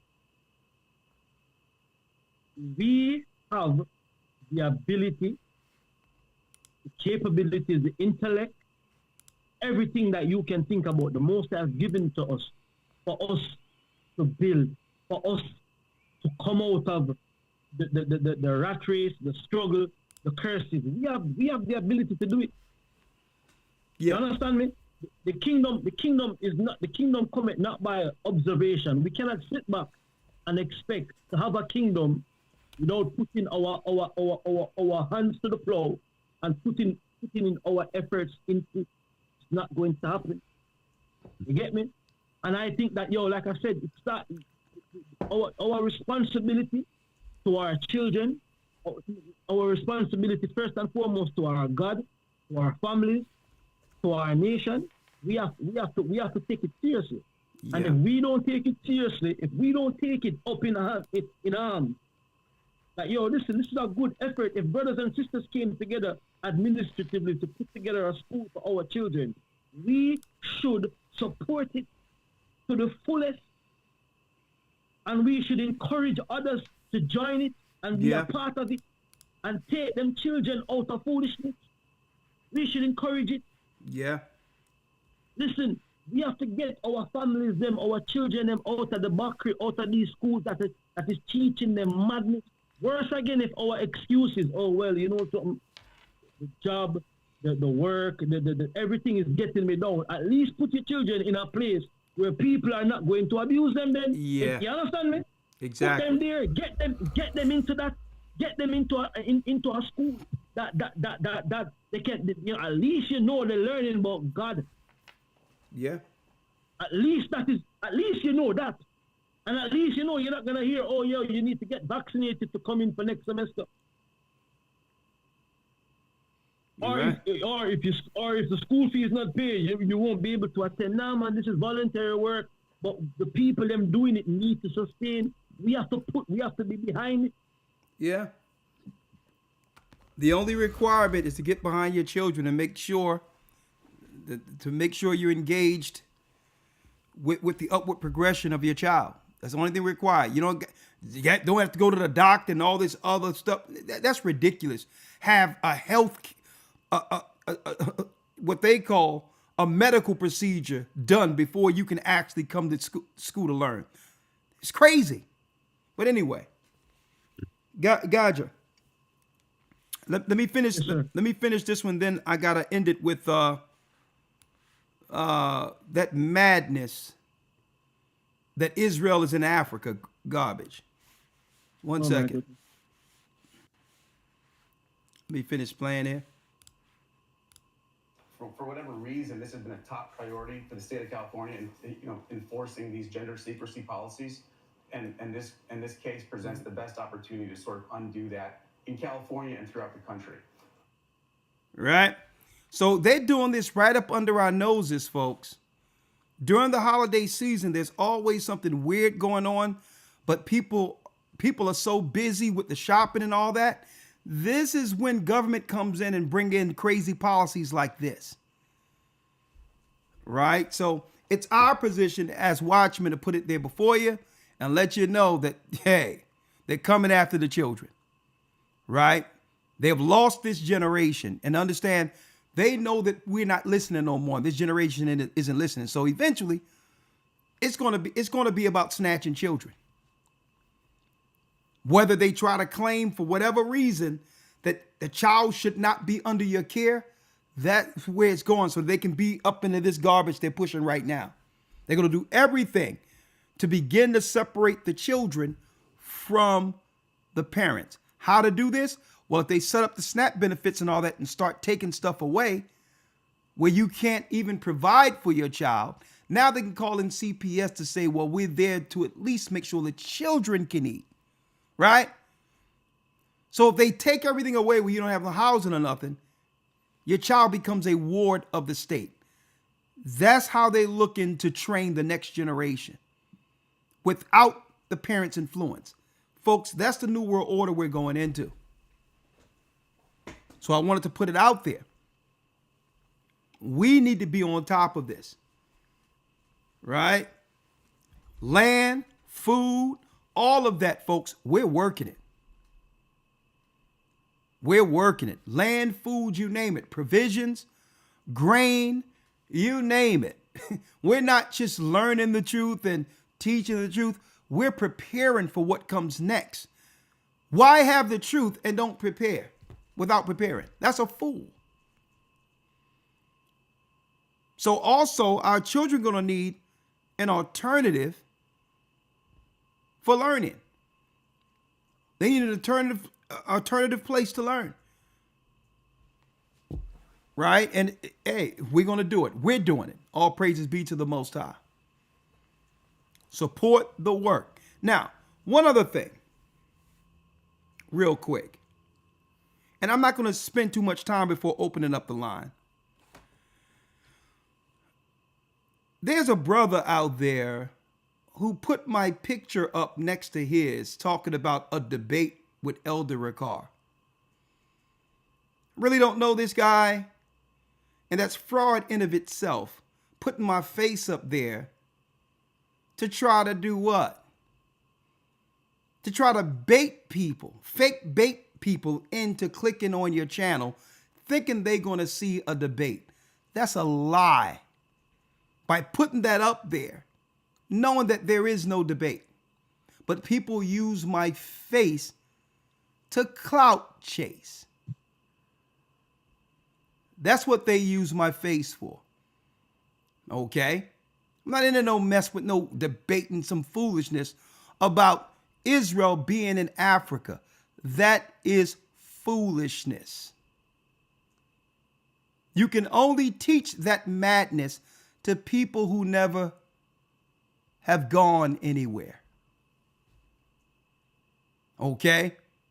There's too much history. There's too much history on that side of the earth. I was on that side of the earth. Now, the only thing that I've known about this brother who's trying to, I would say, clout chase for some recognition. I guess after the Kyrie Irving thing gave him a little recognition, that thing that ran out of steam. And now he wants to pull me into something I have nothing to do with him. I don't have time to debate no foolishness. Like a whole country was picked up and placed somewhere else. That's idiocy. Let me say that. The only thing I knew about this brother initially is that I reached out in probably May or something to the brother because I seen him on the Jesuit channel speaking against an Israelite brother, Nathaniel, IUIC. With agents, with Jesuits. So I had Shawan reach out to him just to have a good conversation and say, listen, brother, you may disagree with the brother, but it's not a good look to sit down with agents against your own brothers. Whether you agree with them or not, it's not a good look. Especially if you're going to sell books or whatever. What Hebrew is going to buy what you're selling and you're sitting with the enemy? So I'm having a man conversation with him. For respect. I may not agree with IUIC or other groups, but I'm not going to sit with the enemy and speak against my own brother. And I showed him proof that these guys are agents. Like, don't be sitting down with the enemy against your own brother. Even if those Jesuits don't care about you. The only thing they care about is you tearing your own brother down. That's the conversation I had with him privately. And it would have stayed private. Okay, let me make it clear. In the midst of that conversation, he asked me, is that all I want to talk about? I'm like, yeah, what else should I talk about? I mean, I don't know this guy. Then he started coming off with this, who's the Canaanites, and Israel is in Africa. And I'm thinking in my mind, this brother barking up the wrong tree. Okay, all the areas of the Middle East and all that, I've been there. So you can only sell that to Americans who haven't traveled anywhere. So I'm looking at this guy like something, it don't go all the way upstairs. If you're going to tell me that Israel is in Africa.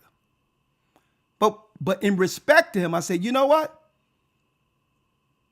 He says, well, Nate has a big following. A lot of people listen to y'all. And the Most High showed him this and it's groundbreaking. And we should deliver this to the people because we're responsible for so many people.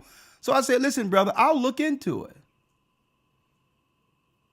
And I was honest with it. I'm like, if you got something, he gave me a web page and he said that it may take some hours. And I told him, if it take you hours to prove this, then that's a problem. Because it'll take me 3 minutes to show you that Israel is where God said it would be from the beginning. It'll take me less than 3 minutes to do that. But being honest, I said I'll look into it. I looked into it. 2 days later, I had Shawan reach out to him. Twice. Crickets, nothing. He didn't respond back. Because I don't know why, but I would have dealt with it privately at that time. I'm not going to debate no foolishness like that. That's foolishness. Okay, it don't take no hours to figure that out. But then later on down the line, a few months later, I found out there was a website. And on this website, they're telling people to donate money for Israel and Africa to get someone to contact you concerning the land. I didn't know it was attached to him, but I put it out there that there's a grift going on.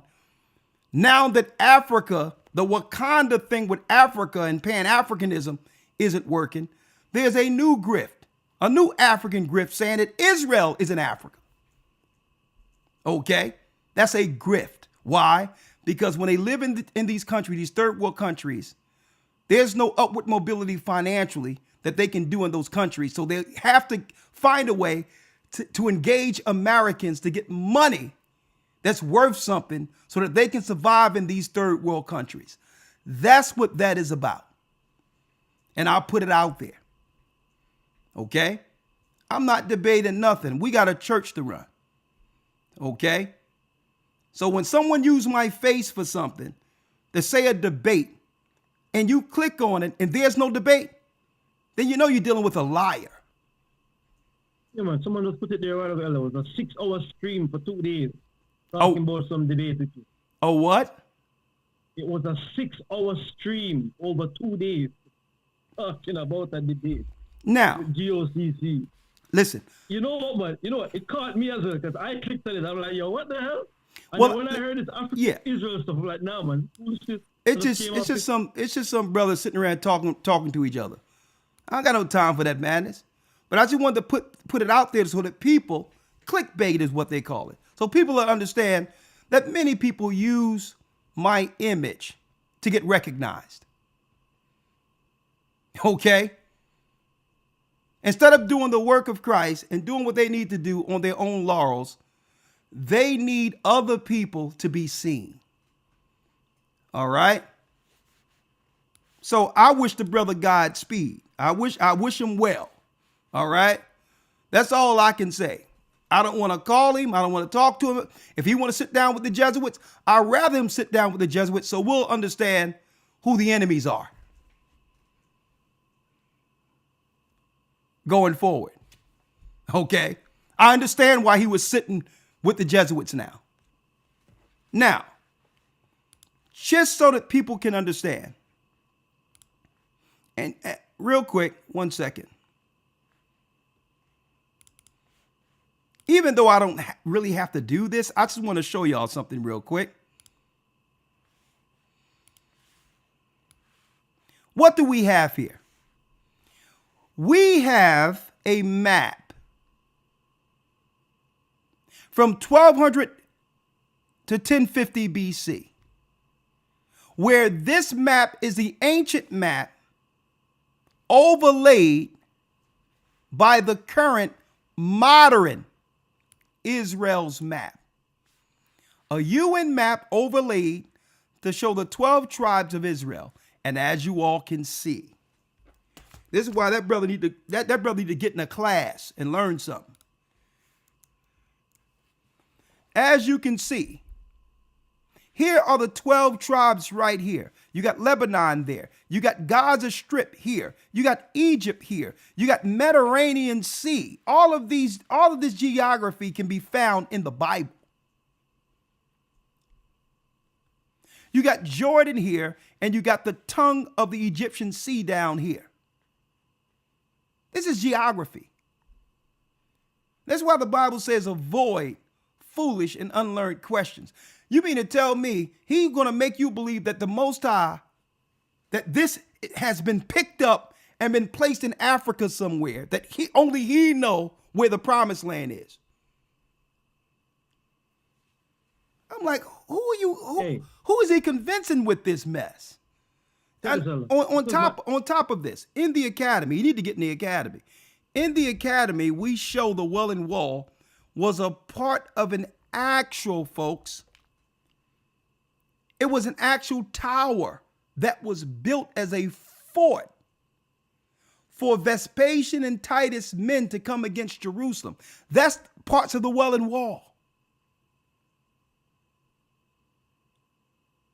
Also, there's history of when the ancient Roman empires renamed, and I know you're going to talk about that, Gocc, Syria. Why do you think they're battling Syria right now? Because Syria was a part of Israel. So, brothers and sisters, this is not about him. This is about you. Stop falling for all these cons out here who's playing on your ignorance because you haven't been anywhere. This ain't about him and I. I don't know this guy. I was doing this brother a solid, reaching out to him like a man, saying it doesn't look good with you sitting with an enemy talking against your own brother. That was a man conversation I was having with him. Okay? So, but this Israel and Africa thing, it's trash. Now, if y'all want to just support it because y'all think the brother's doing something, I don't care. But know that it's a lie. Here you go right here. Here's a 12 tribes of Israel map overlaid with the modern maps today. It don't take me 3 hours. What do I need a 3-hour debate to see geography? Places where I've been. I've been at the tongue of Hurghada. I've been in Sharm el-Sheikh. I've been through the Suez Canal. So what is this guy talking about? He's preying on people in America who haven't been anywhere. And that's his money lifeline. So I'm done with it. There's no debate. I don't want to speak to the brother. I could care less. Don't use my face for clickbait and try to claim it's a debate. Everybody went there. Then I hear some people calling me talking about, hey, Elder, there was a debate. I got no time for this madness.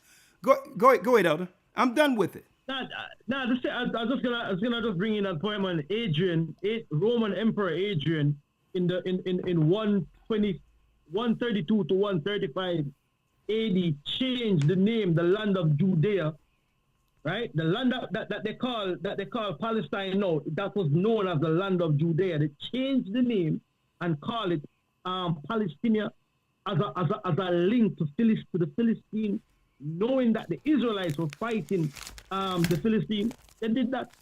Not only that, biblical evidence. Luke 21 and 20 says this.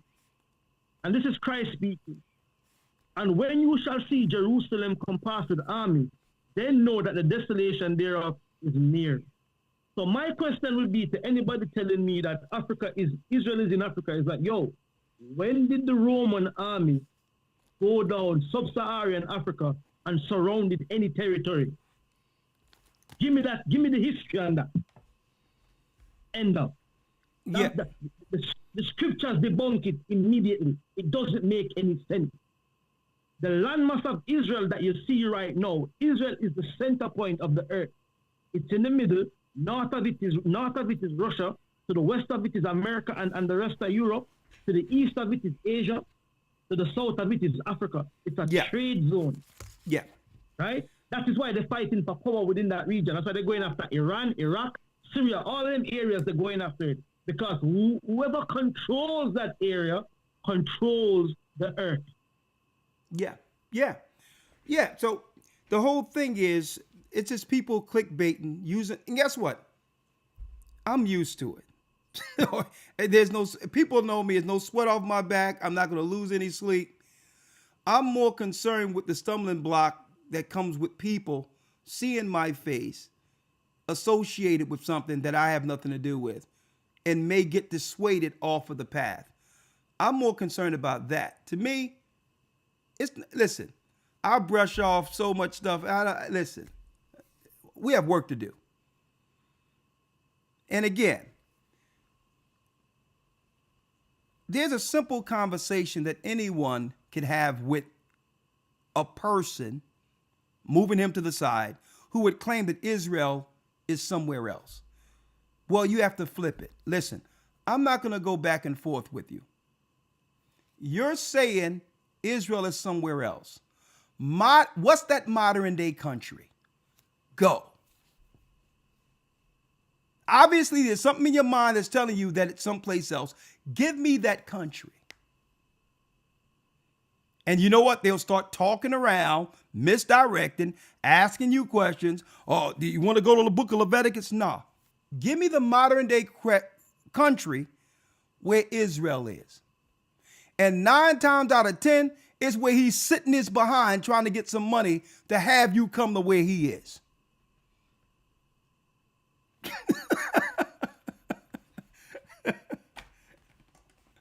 Of course it's the promised land. I'm here. Let me tell you. And listen, one thing about Amalek, the Jews, if the Holy Land was where this guy said it was, that's where the Jews would be right now.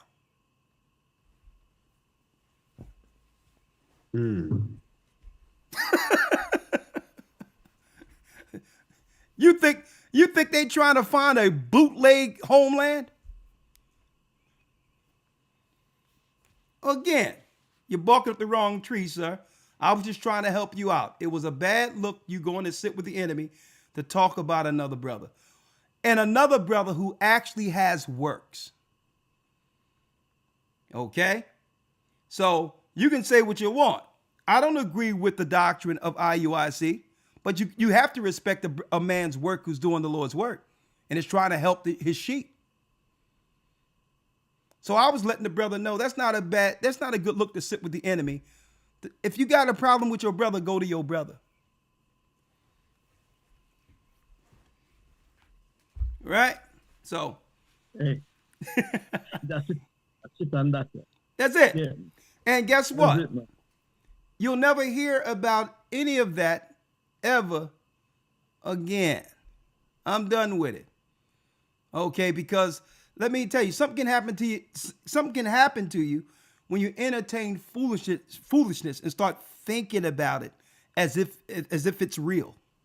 That's why the Bible says avoid what? Foolish and unlearned questions. It's foolish for anybody to think Israel is any other place than where God put it. Okay? And I know where that is. And you all know where it is. Am I beating a dead horse here by reading another scripture or leave it alone? Go ahead, read it. I'm falling asleep. Joel 3:6, right? I don't know if you want to pull it up too, but I'll read it real quick. The children also of Judah and the children of Jerusalem have you sold unto the Grecians, that you might remove them far from their border. Are not the dispersed of Israel in South Africa also, whether they know it or not? How are they still in the land of Israel if South Africa is Israel? Hey, like I South said. Africa supposed to, hey, hold up. Sorry. I missed that. South Africa is supposed to be Israel? Yeah, brother. No, hey, listen, I told you it's foolishness.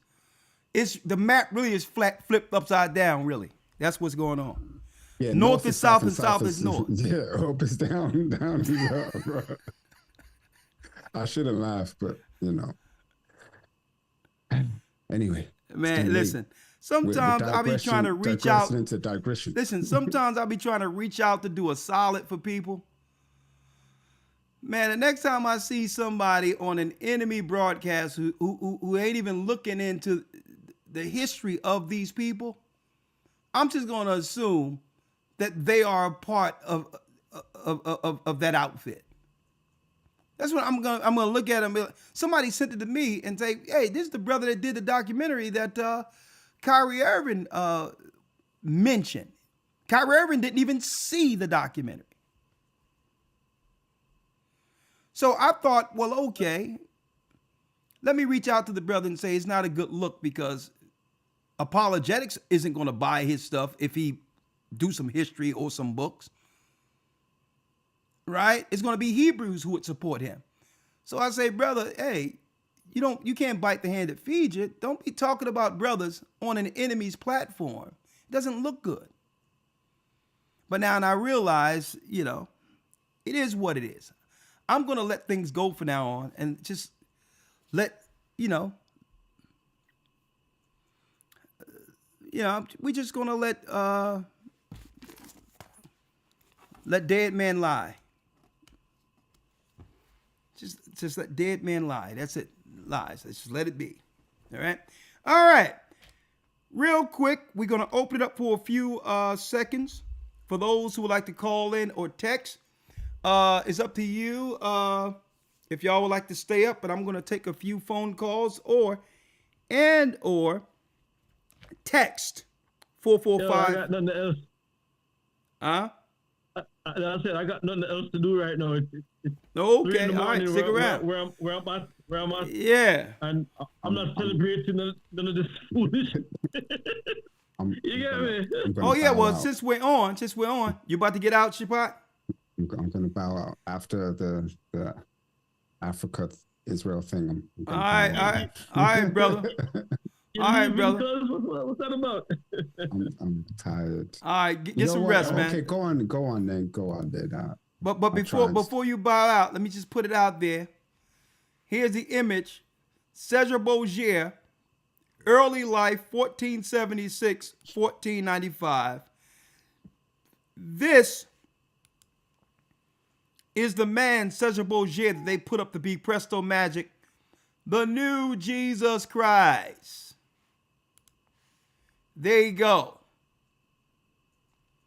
It was prophesied in Wisdom of Solomon 14 that they would bring this criminal's face over here to the New World and to worship this demon as a god who was merely a man back in his decrepit homeland. Okay? This is the white conqueror that's being worshipped in our modern time as Presto Magic, the new Jesus Christ. They use this criminal's image to pose for the portraits that we see now, the Renaissance portraits, to give the image or visage of the Son of God. They used him.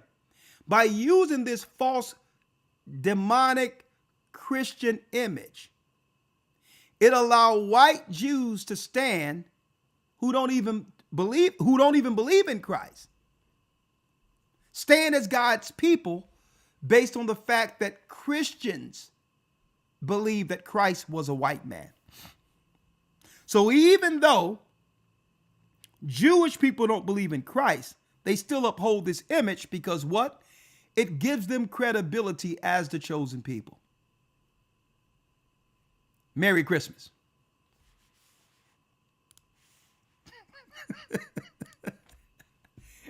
Right. There you go. All right. That's our quick tidbit. Right? And for those who don't know, what I can do for my brothers and sisters, where are you? In the chat. I always like giving out little tidbits. Here's the link for that particular tidbit. And as you can see, it's globalsecurity.org. Why? Because this is speaking of not just geopolitics, but also military, strategic military is what this loser was all about, how to take out his enemies. So the same way they use military operations, well, guess what? This is also a military operation. It's called a PSYOP, a psychological operation. The farce that have gone on too long. And I thank the Most High sisters like Candace Owens is exposing the synagogue of Satan. Happy Hanukkah.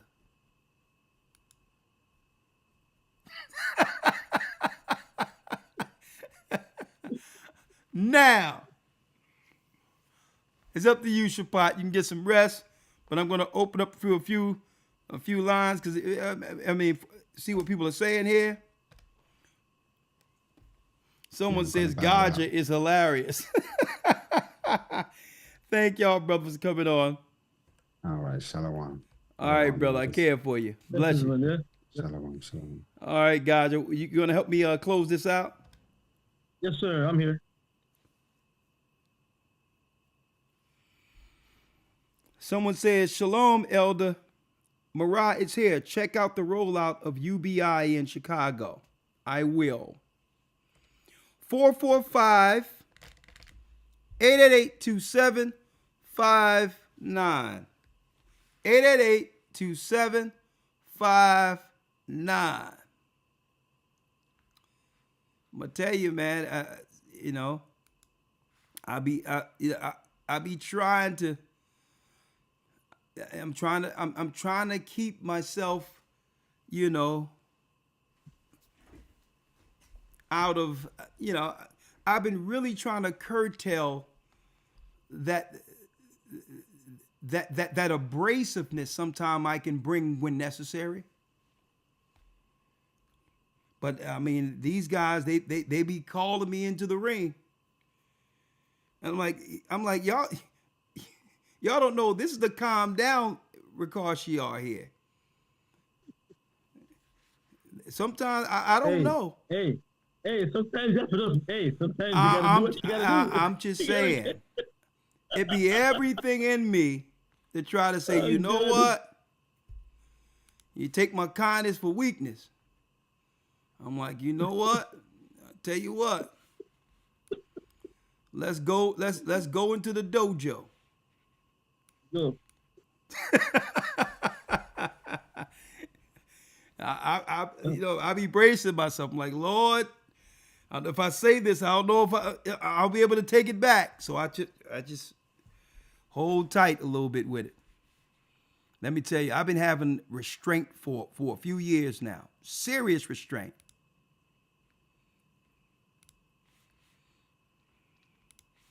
But anyway, like, tell me he wanted a 3 hour debate. If it take you 3 hours to figure out what something is, you lost. Okay? Oh, man. How about that? It's a lunatic, man. You get me? What you mean? Why do I need? Why? Okay, check it. Why 3? Why do I need 3? Why do I need to sit down with you for 3 hours for you to explain to me where, how, and why? Something is wrong. If you have to take 3 hours to explain and bring that point across, where is the place? Elder Gocc, I just dropped it. If someone tell me, if you're looking for directions, and I ask somebody, bro, can you show me where to go? Yeah. Give me 3 hours. Give me 3 hours, yeah. That means you're lost, okay?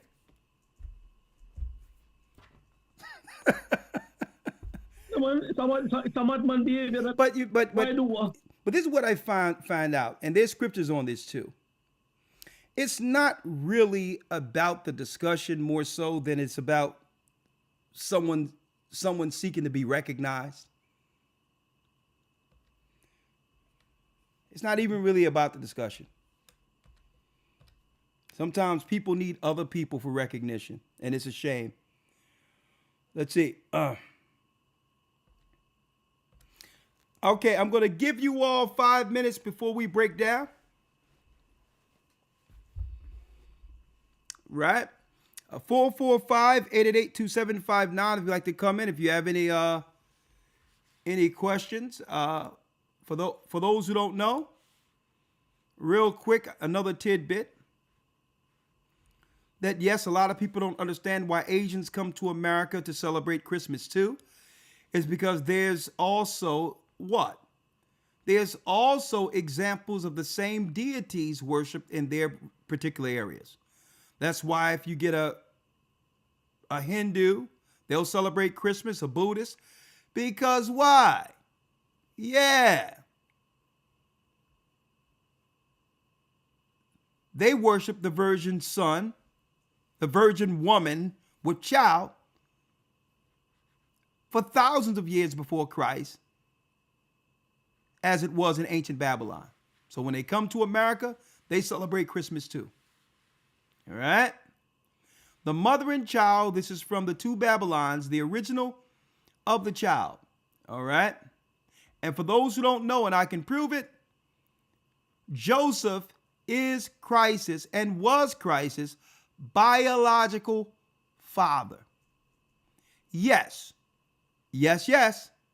Mary was a virgin. But you have to realize there's more than one definition of virgin. And I can prove everything I tell you. When you deal with the virgin child, mother and child, you're dealing with Semiramis, Tammuz, and Nimrod. The pagan triune of Babylon. Okay? So that's another thing. Another reason why they're bringing the replacements to America and others. The Israelites are finding out that we're the chosen people coming to the knowledge of the truth and putting down the lies that they taught us in slavery. So they're bringing in the replacements who will come over and willfully, gladly worship the satanic gods and goddesses of ancient Babylon. See, they need to get that. They need to get that power, that continual power going, that spirit of Christmas going amongst the pagans. So if our people are leaving the churches, they're bringing in more to refuel their satanic base here in the Western world. All right. So it tell you right now. Let me read it real quick. Some more tidbits. All right. The Trinity was universal in all ancient nations of the world, proving how deep-rooted in the human race was the primeval doctrine on this subject, which comes out so distinctly in Genesis. When we look at the symbols in the twin figure of layered already referred to, and minutely examine them, they are very instructive. Layered regards the circle in that figure as signifying time without bonds. It says, but the hieroglyphic meaning of the circles is evidently different. Listen, a circle in Chaldee was 0, and 0 also signified the seed. Therefore, according to the genius of the mystic system of Chaldea, which was to a large extent founded of double meanings, that which to eyes of men in general was only 0. A circle was understood, the initiated, to signify 0, the seed. Now viewed in the light of triune, emblem of the supreme Assyrian divinity, shows clearly what had been original patriarchal faith. First there is the head of the old man, next there is the 0 or circle, the seed, and lastly the wings and tail of the bird or dove, showing, though blasphemy, the unity of Father, seed, or Son. So it's showing you the difference between the Godhead of the Bible and or the Babylonian Trinity, which is being worshiped Christmas Eve going into Christmas, right? Then it says, let me go straight down here. While this had been the original way in which pagan idolatry had represented the triune God, And though this kind of representation had survived to Sennacherib's time, yet there is evidence that it is very early period, an important change in taking place in Babylonian notions in regard of divinity, and that the three persons have become to be the eternal Father, Spirit of God incarnate in human mother, and a divine Son, the fruit of that incarnation. And then it shows you what? Ancient Babylon, mother, child. Ancient India, mother, child.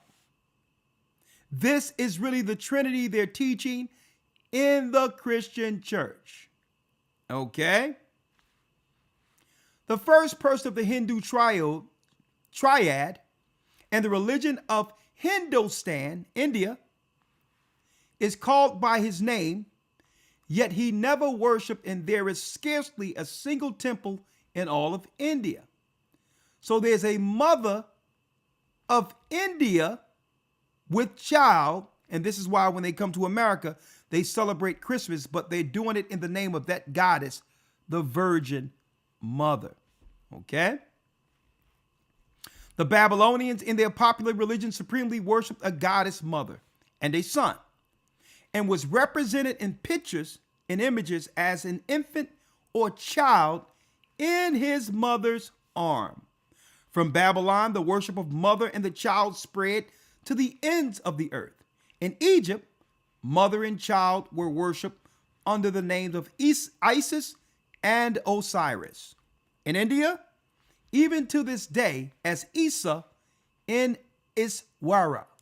In Asia, Sybil and Dios. In pagan Rome, Fortuna and Jupiter pure. Jupiter the boy. That's where you get the word Yuletide from. The Yule child for Christmas. Greece as Ceres, the great mother, with the babe at her breast. Or as Irene, the goddess. Then you go here with the boy Plutus in her arms. And even in Tibet and China and Japan. Listen to this. Who went there to bring all of these pagans together to worship the Queen Mother, Mary, at the Vatican? The Jesuit missionaries were astonished. These are apologetics, folks. To find the counterpart of Madonna and her child as devoutly worshipped as in Papal Rome itself. Xingmu, the Holy Mother in China, being represented with a child in her arms and a glory around her, exactly as if a Roman Catholic artist had been employed to set her up. The original of that mother, so widely worshipped there, is a reason to believe was Semiramis. So that's who Christmas Eve, that's who's being worshipped by the elite, the secret elite. Tonight. They go all the way back with ancient science to worship her and fool Christians into thinking that it's Mary. Okay? Now, why am I going into this? We're in so-called Christmas Eve. It's a lie. It's a lie. This day and the following have nothing to do with Christ or Mary or God or our people at all. Now I'm going to show you what the conscious community did. They was able to fool Christians by showing the ancient stories of a virgin child and mother who predated Christ. And that shook the faith of a lot of Christians, because they thought that the virgin birth was some new thing with their Mary and Jesus. So why were the conscious community, why were they able to do that? because the Christian church lied to us in the beginning. And they'll try to claim that the Bible is plagiarized from ancient Egypt. No, ain't no plagiarism, because the virgin birth you teach, the Bible speaks against. Ain't no plagiarism. Oh yeah, that plagiarized the virgin birth. No, it wasn't no plagiarized. The Catholic Church took up the same worships of the ancient Babylonians when it comes to the Virgin Mother and child, and switched the names to Jesus and Mary. They ain't no plagiarize it. That's lying. So because Christians believed in the virgin birth, then now the conscious community can say, well, we had one before yours to prove that you stole ancient Kemet's religion. See how that works? But if you know the truth, the Bible condemned the Queen Mother of Heaven in Jeremiah.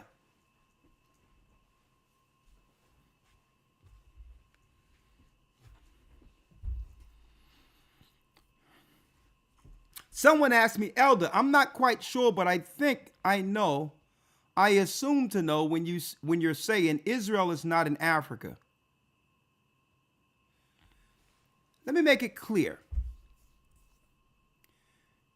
A lot of people don't know that Africa in of itself is a new geography rename of an historic area. So when I say not in Africa, if we want to look at the new lines concerning of how the Europeans renamed that area, Israel, I'm speaking of the Israel of the Bible, would be considered a part of North Africa when it comes to, because Canaanites were what was geographically North Africa. Okay? But when we went into Canaan, that area was turned to Israel. All right? So when you look at it from that standpoint, the northern parts of Africa that was renamed North Africa later in our modern time, that area is Israel. Okay? But you had this guy saying that it's flipped, that it's in South Africa. Okay? There's many countries. You have Egypt, that's North Africa. Ethiopia, North Africa. See? Libya, North Africa.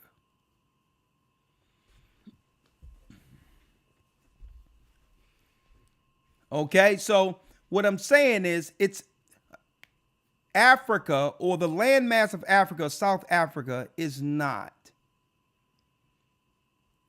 where they're claiming it is not Jerusalem, is not the homeland, is what we're mentioning.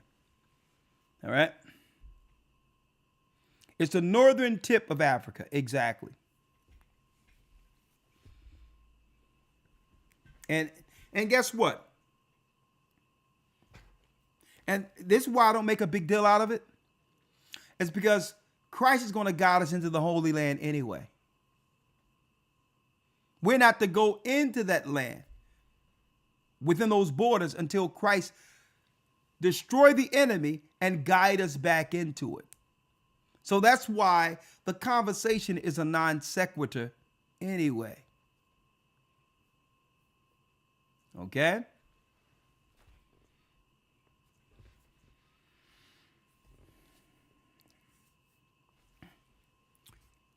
All right. I'm about to lay down. Oh yeah, I'm about to lay down to get ready for tomorrow. I'm going to finally probably go see my brother tomorrow. Hold on.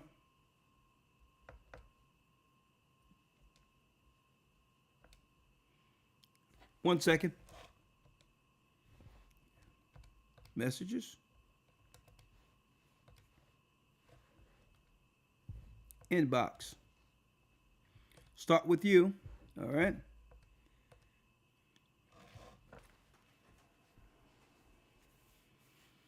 Someone asked, this is Marcus from the St. Louis body. What's the update for our family in Jamaica? How are they now? Great question, Gaja. What's going on? Because I know you visited Jamaica a couple of weeks ago. What's the update?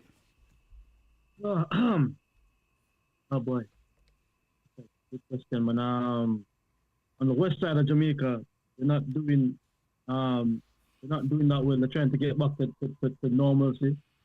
But you know, we're in contact with those of the body. Everyone there within the body is okay. We're trying to assist as much and as best as possible. We went out, we did some street sweeping, and you know, they gave out some packages, some food packages, and so on. You with me? But I was saying to them that Jamaica going to need, like I'm telling everybody I know over there, whether in the church or out, we need to start growing our own food, because there is going to be a food shortage based on the hurricane. What else? They you know, and I put this out. I put this out with care, right? With care in what I'm saying. I believe, my opinion right now, I believe that strategically, the forces that be, the powers that be, are allowing certain things to happen on the island, i.e., disease breakout, you know, cholera. There's no reports of cholera, by the way, but everything that is allowed to happen is will lead to that. The dead animals, you know, in the water table, and so on and so forth. So, you know, when like I saw it, it's very disheartening. When we were coming, when we went down to the west side of the island, right? What they said the hurricane came from the south. We saw steel beams bending southward. So it was kind of confusing, saying how is it that the wind is coming from the south, but yet still the beams are bending southward. They should be bending north, because that's the way that the storm traveled. So I think personally, it was more than just a storm. I think it was a weapon, a weather weapon. I think that it was tornadoes and all of these things that was involved with Jamaica. Most of it, you're not seeing it on the media. I don't think the media is broadcasting it. But like this, I had a video earlier where there was riots in one area, not riots, but like there were road blockage, where the people coming out and blocking the roads and burning stuff in the middle of the road because they never had water in the area. And I am looking to see and hear more of these stories as the time progresses, because the food prices are going to go up based on the fact that it's the food area that was destroyed. You understand me? So normally, you know, like the price of fruit and veg gone up. Understand? You're buying a pound of a spring onion for close to, you know, equivalent to $10 US, and that was unheard of. Normally you get it way cheaper, but that's just one aspect of it. You understand?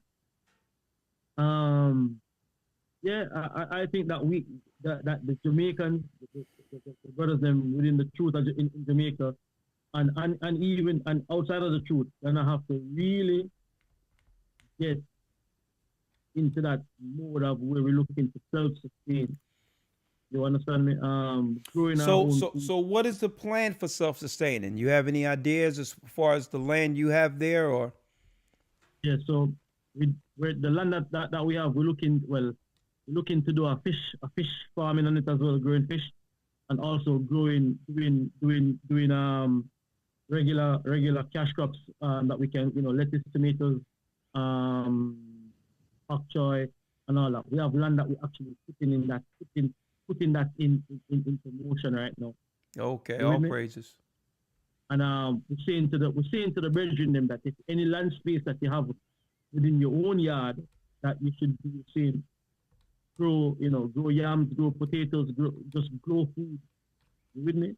And at some point in time, we will be able to trade amongst us, barter amongst ourselves for food. And that's where I see it going. And I see that they're gonna what I think they're gonna do, they're gonna bring in the genetically modified food that is laced with poison and then put that on the people then, because from what I'm understanding, the vaccine never did the job that they wanted it to do. A lot of people still standing, refuse the vaccine. So no, we're gonna have to give them the food. You with me? We're gonna have to put them in the food. So no, it's a real time, I believe, for Jamaica coming up in this 2020. You with me? There was a video I saw. I don't know if you saw it, Elder. I think I sent it over to you, where they had at the hospital, they had the medical waste at the hospital was out there for months upon months, piling up like infectious waste, and all you need is rats to spread that. You understand me? So it looked like there was for me, and I'm saying this with care, that I think that there is a direct attempt, okay, a direct assault attempt on the people of Jamaica, I believe. And so speaking of that, a lot of these people, a lot of our brothers, they aren't going to be able to go back to their land. No, not at all. We were passing a place on the road where we were watching the water levels rise. And in that area, the water level in that area it's covering the houses in that area. And we're watching it rise, coming up to the road. Watching it rise. Okay? So what about the brother, the singer? Yeah, Raj, yeah. He's looking to migrate. Raj. Yeah, Raj looking to leave the country altogether. You with me? Okay, do we want to come over with us? Yeah, that's where he wants to go. If you can get him, grab him, please. Well, tell him to call me. We'll work it out. All right, man, I will do. I'll be watching the broadcast, man. I'll let him reach out. All right. We'll work it out. If you want to come here, we'll work it out. Right? Yeah, so I guess I'll see. Go ahead, I'm listening. No, I'm just saying that just for the listeners, please forgive me, because it's very overwhelming. Like there's so much things I wanted to speak about as it relates to what's going on in Jamaica, but like me going there was a traumatic experience. To seeing it, I had to say, let me just brace off a bit and then go back.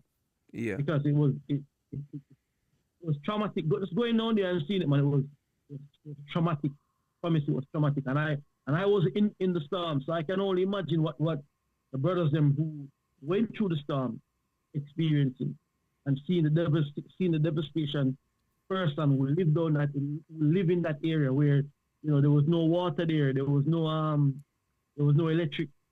You understand me? We're driving past areas, and people literally outside on the road with placards asking for food and all these things. But I've never seen that before. So it's overwhelming, man, seeing it. And we have to really formulate a long-term plan, as to how we're going to deal with it and help as many people as we can in the times to come.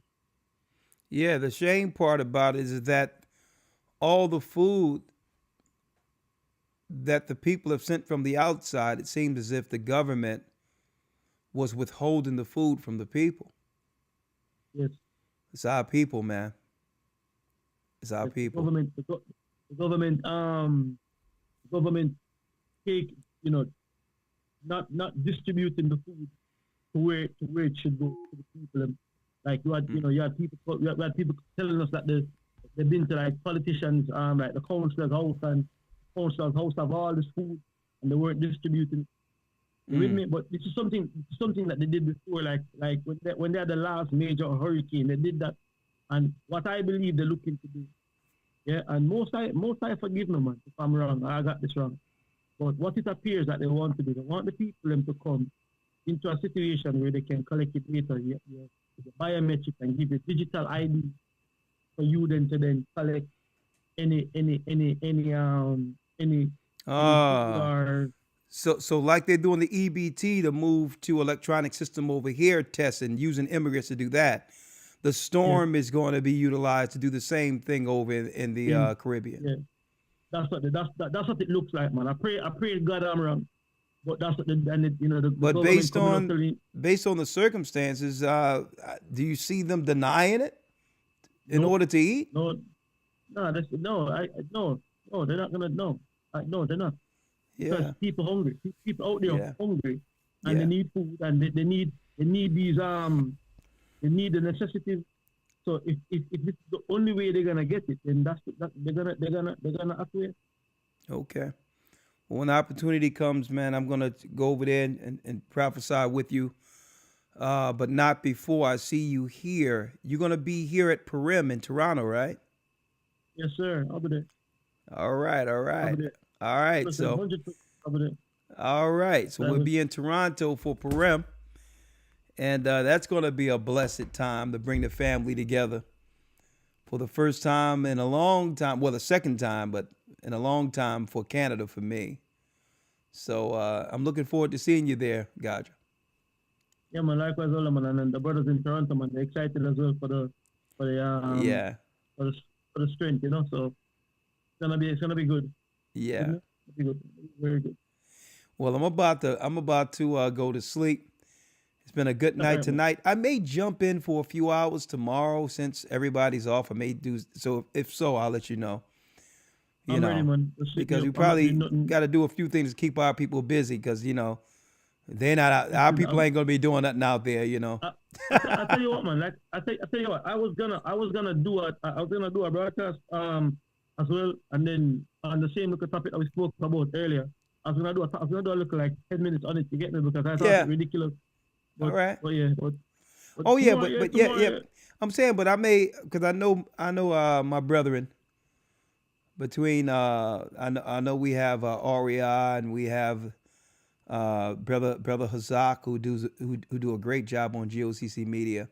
But I'm saying I wouldn't come on during the time they're on, but I'll probably do something like a little early or something if I'll let you know. I'm gonna be here, ready to go. All right. Okay. Ready to okay. burn Israel. You better not. Israel. You better watch out. You better not cry. You better watch out. I'm telling you why. Satan Claus is coming to town. And I'm telling you, we are here we're here to Ghostbusters. Getting Ghostbusters right now. I'm like, who the hell is this character who knows when you are sleeping and knows when you are awake? Who knows when you've been bad or good? I'm like, if that ain't God, who that? And I was always a sarcastic kid. Growing up, my father like, you better go to sleep. I'm like, why? Yeah, I'm gonna tell you, Santa Claus, if he catch you awake, he gonna throw black pepper in your eyes. I'm like, man, what type of guy is this coming to people's houses with black pepper? Boy, go to sleep if you want some toys. My father used to come up with some stuff. If you don't go to sleep, Santa gonna pull out. And I'm a little kid too, so I'm thinking, I'm looking at cartoons. I'm trying to see if there's a black pepper shaker in Santa's pocket. But man, let me tell you, boy, people gotta lie just to keep the lie going. But yeah, I'm so glad the Most High released us for this because let me tell you, we used to go broke coming up on Christmas. I remember my mother, boy, she would have a nervous breakdown if she couldn't give her children Christmas. Flat broke. And then a few days later, all the stuff she bought, toys and everything, broke. Anyway, I'm digressing.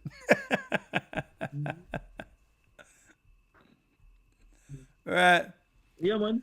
Nice one. It's been a good broadcast. It's been a good broadcast, yeah.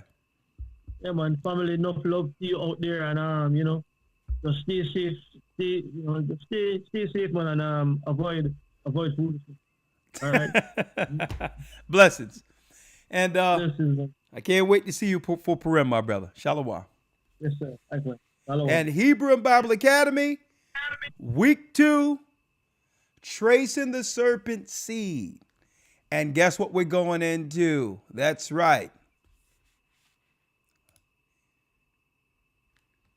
They came from out of the ice. Speaking of the fallen gods in the beginning, they were here before Adam. Week 2 of your Hebrew and Bible Academy. You can still enroll if you're not in it right now. We'll give you week 1. It was off the chains. So you can pick up week 2 with tracing the serpent seed. We're going to go into Leviathan. We're going to go into Behemoth. And we're going to also, brothers and sisters, show you the prehistoric animals that came in. And keep in mind, it wasn't 100 million years ago. They were evil hybrids created between man and the fallen gods this coming Sunday. Go to historytimes.org. Thank you for sharing your time with us this evening. May the Most High be with you. Stay prayed up. Sin not. We will soon see Israel. Man, it's time for me to go to sleep. Shalom.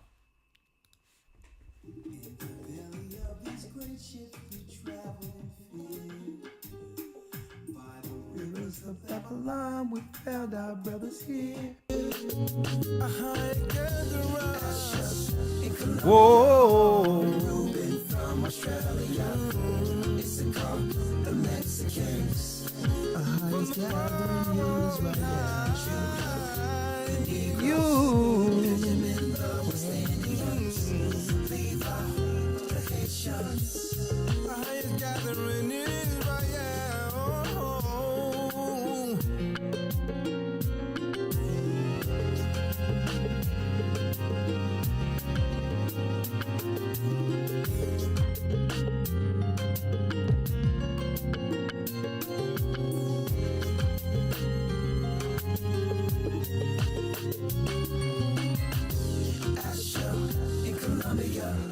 Gathering from Australia, it's a call, the Mexicans.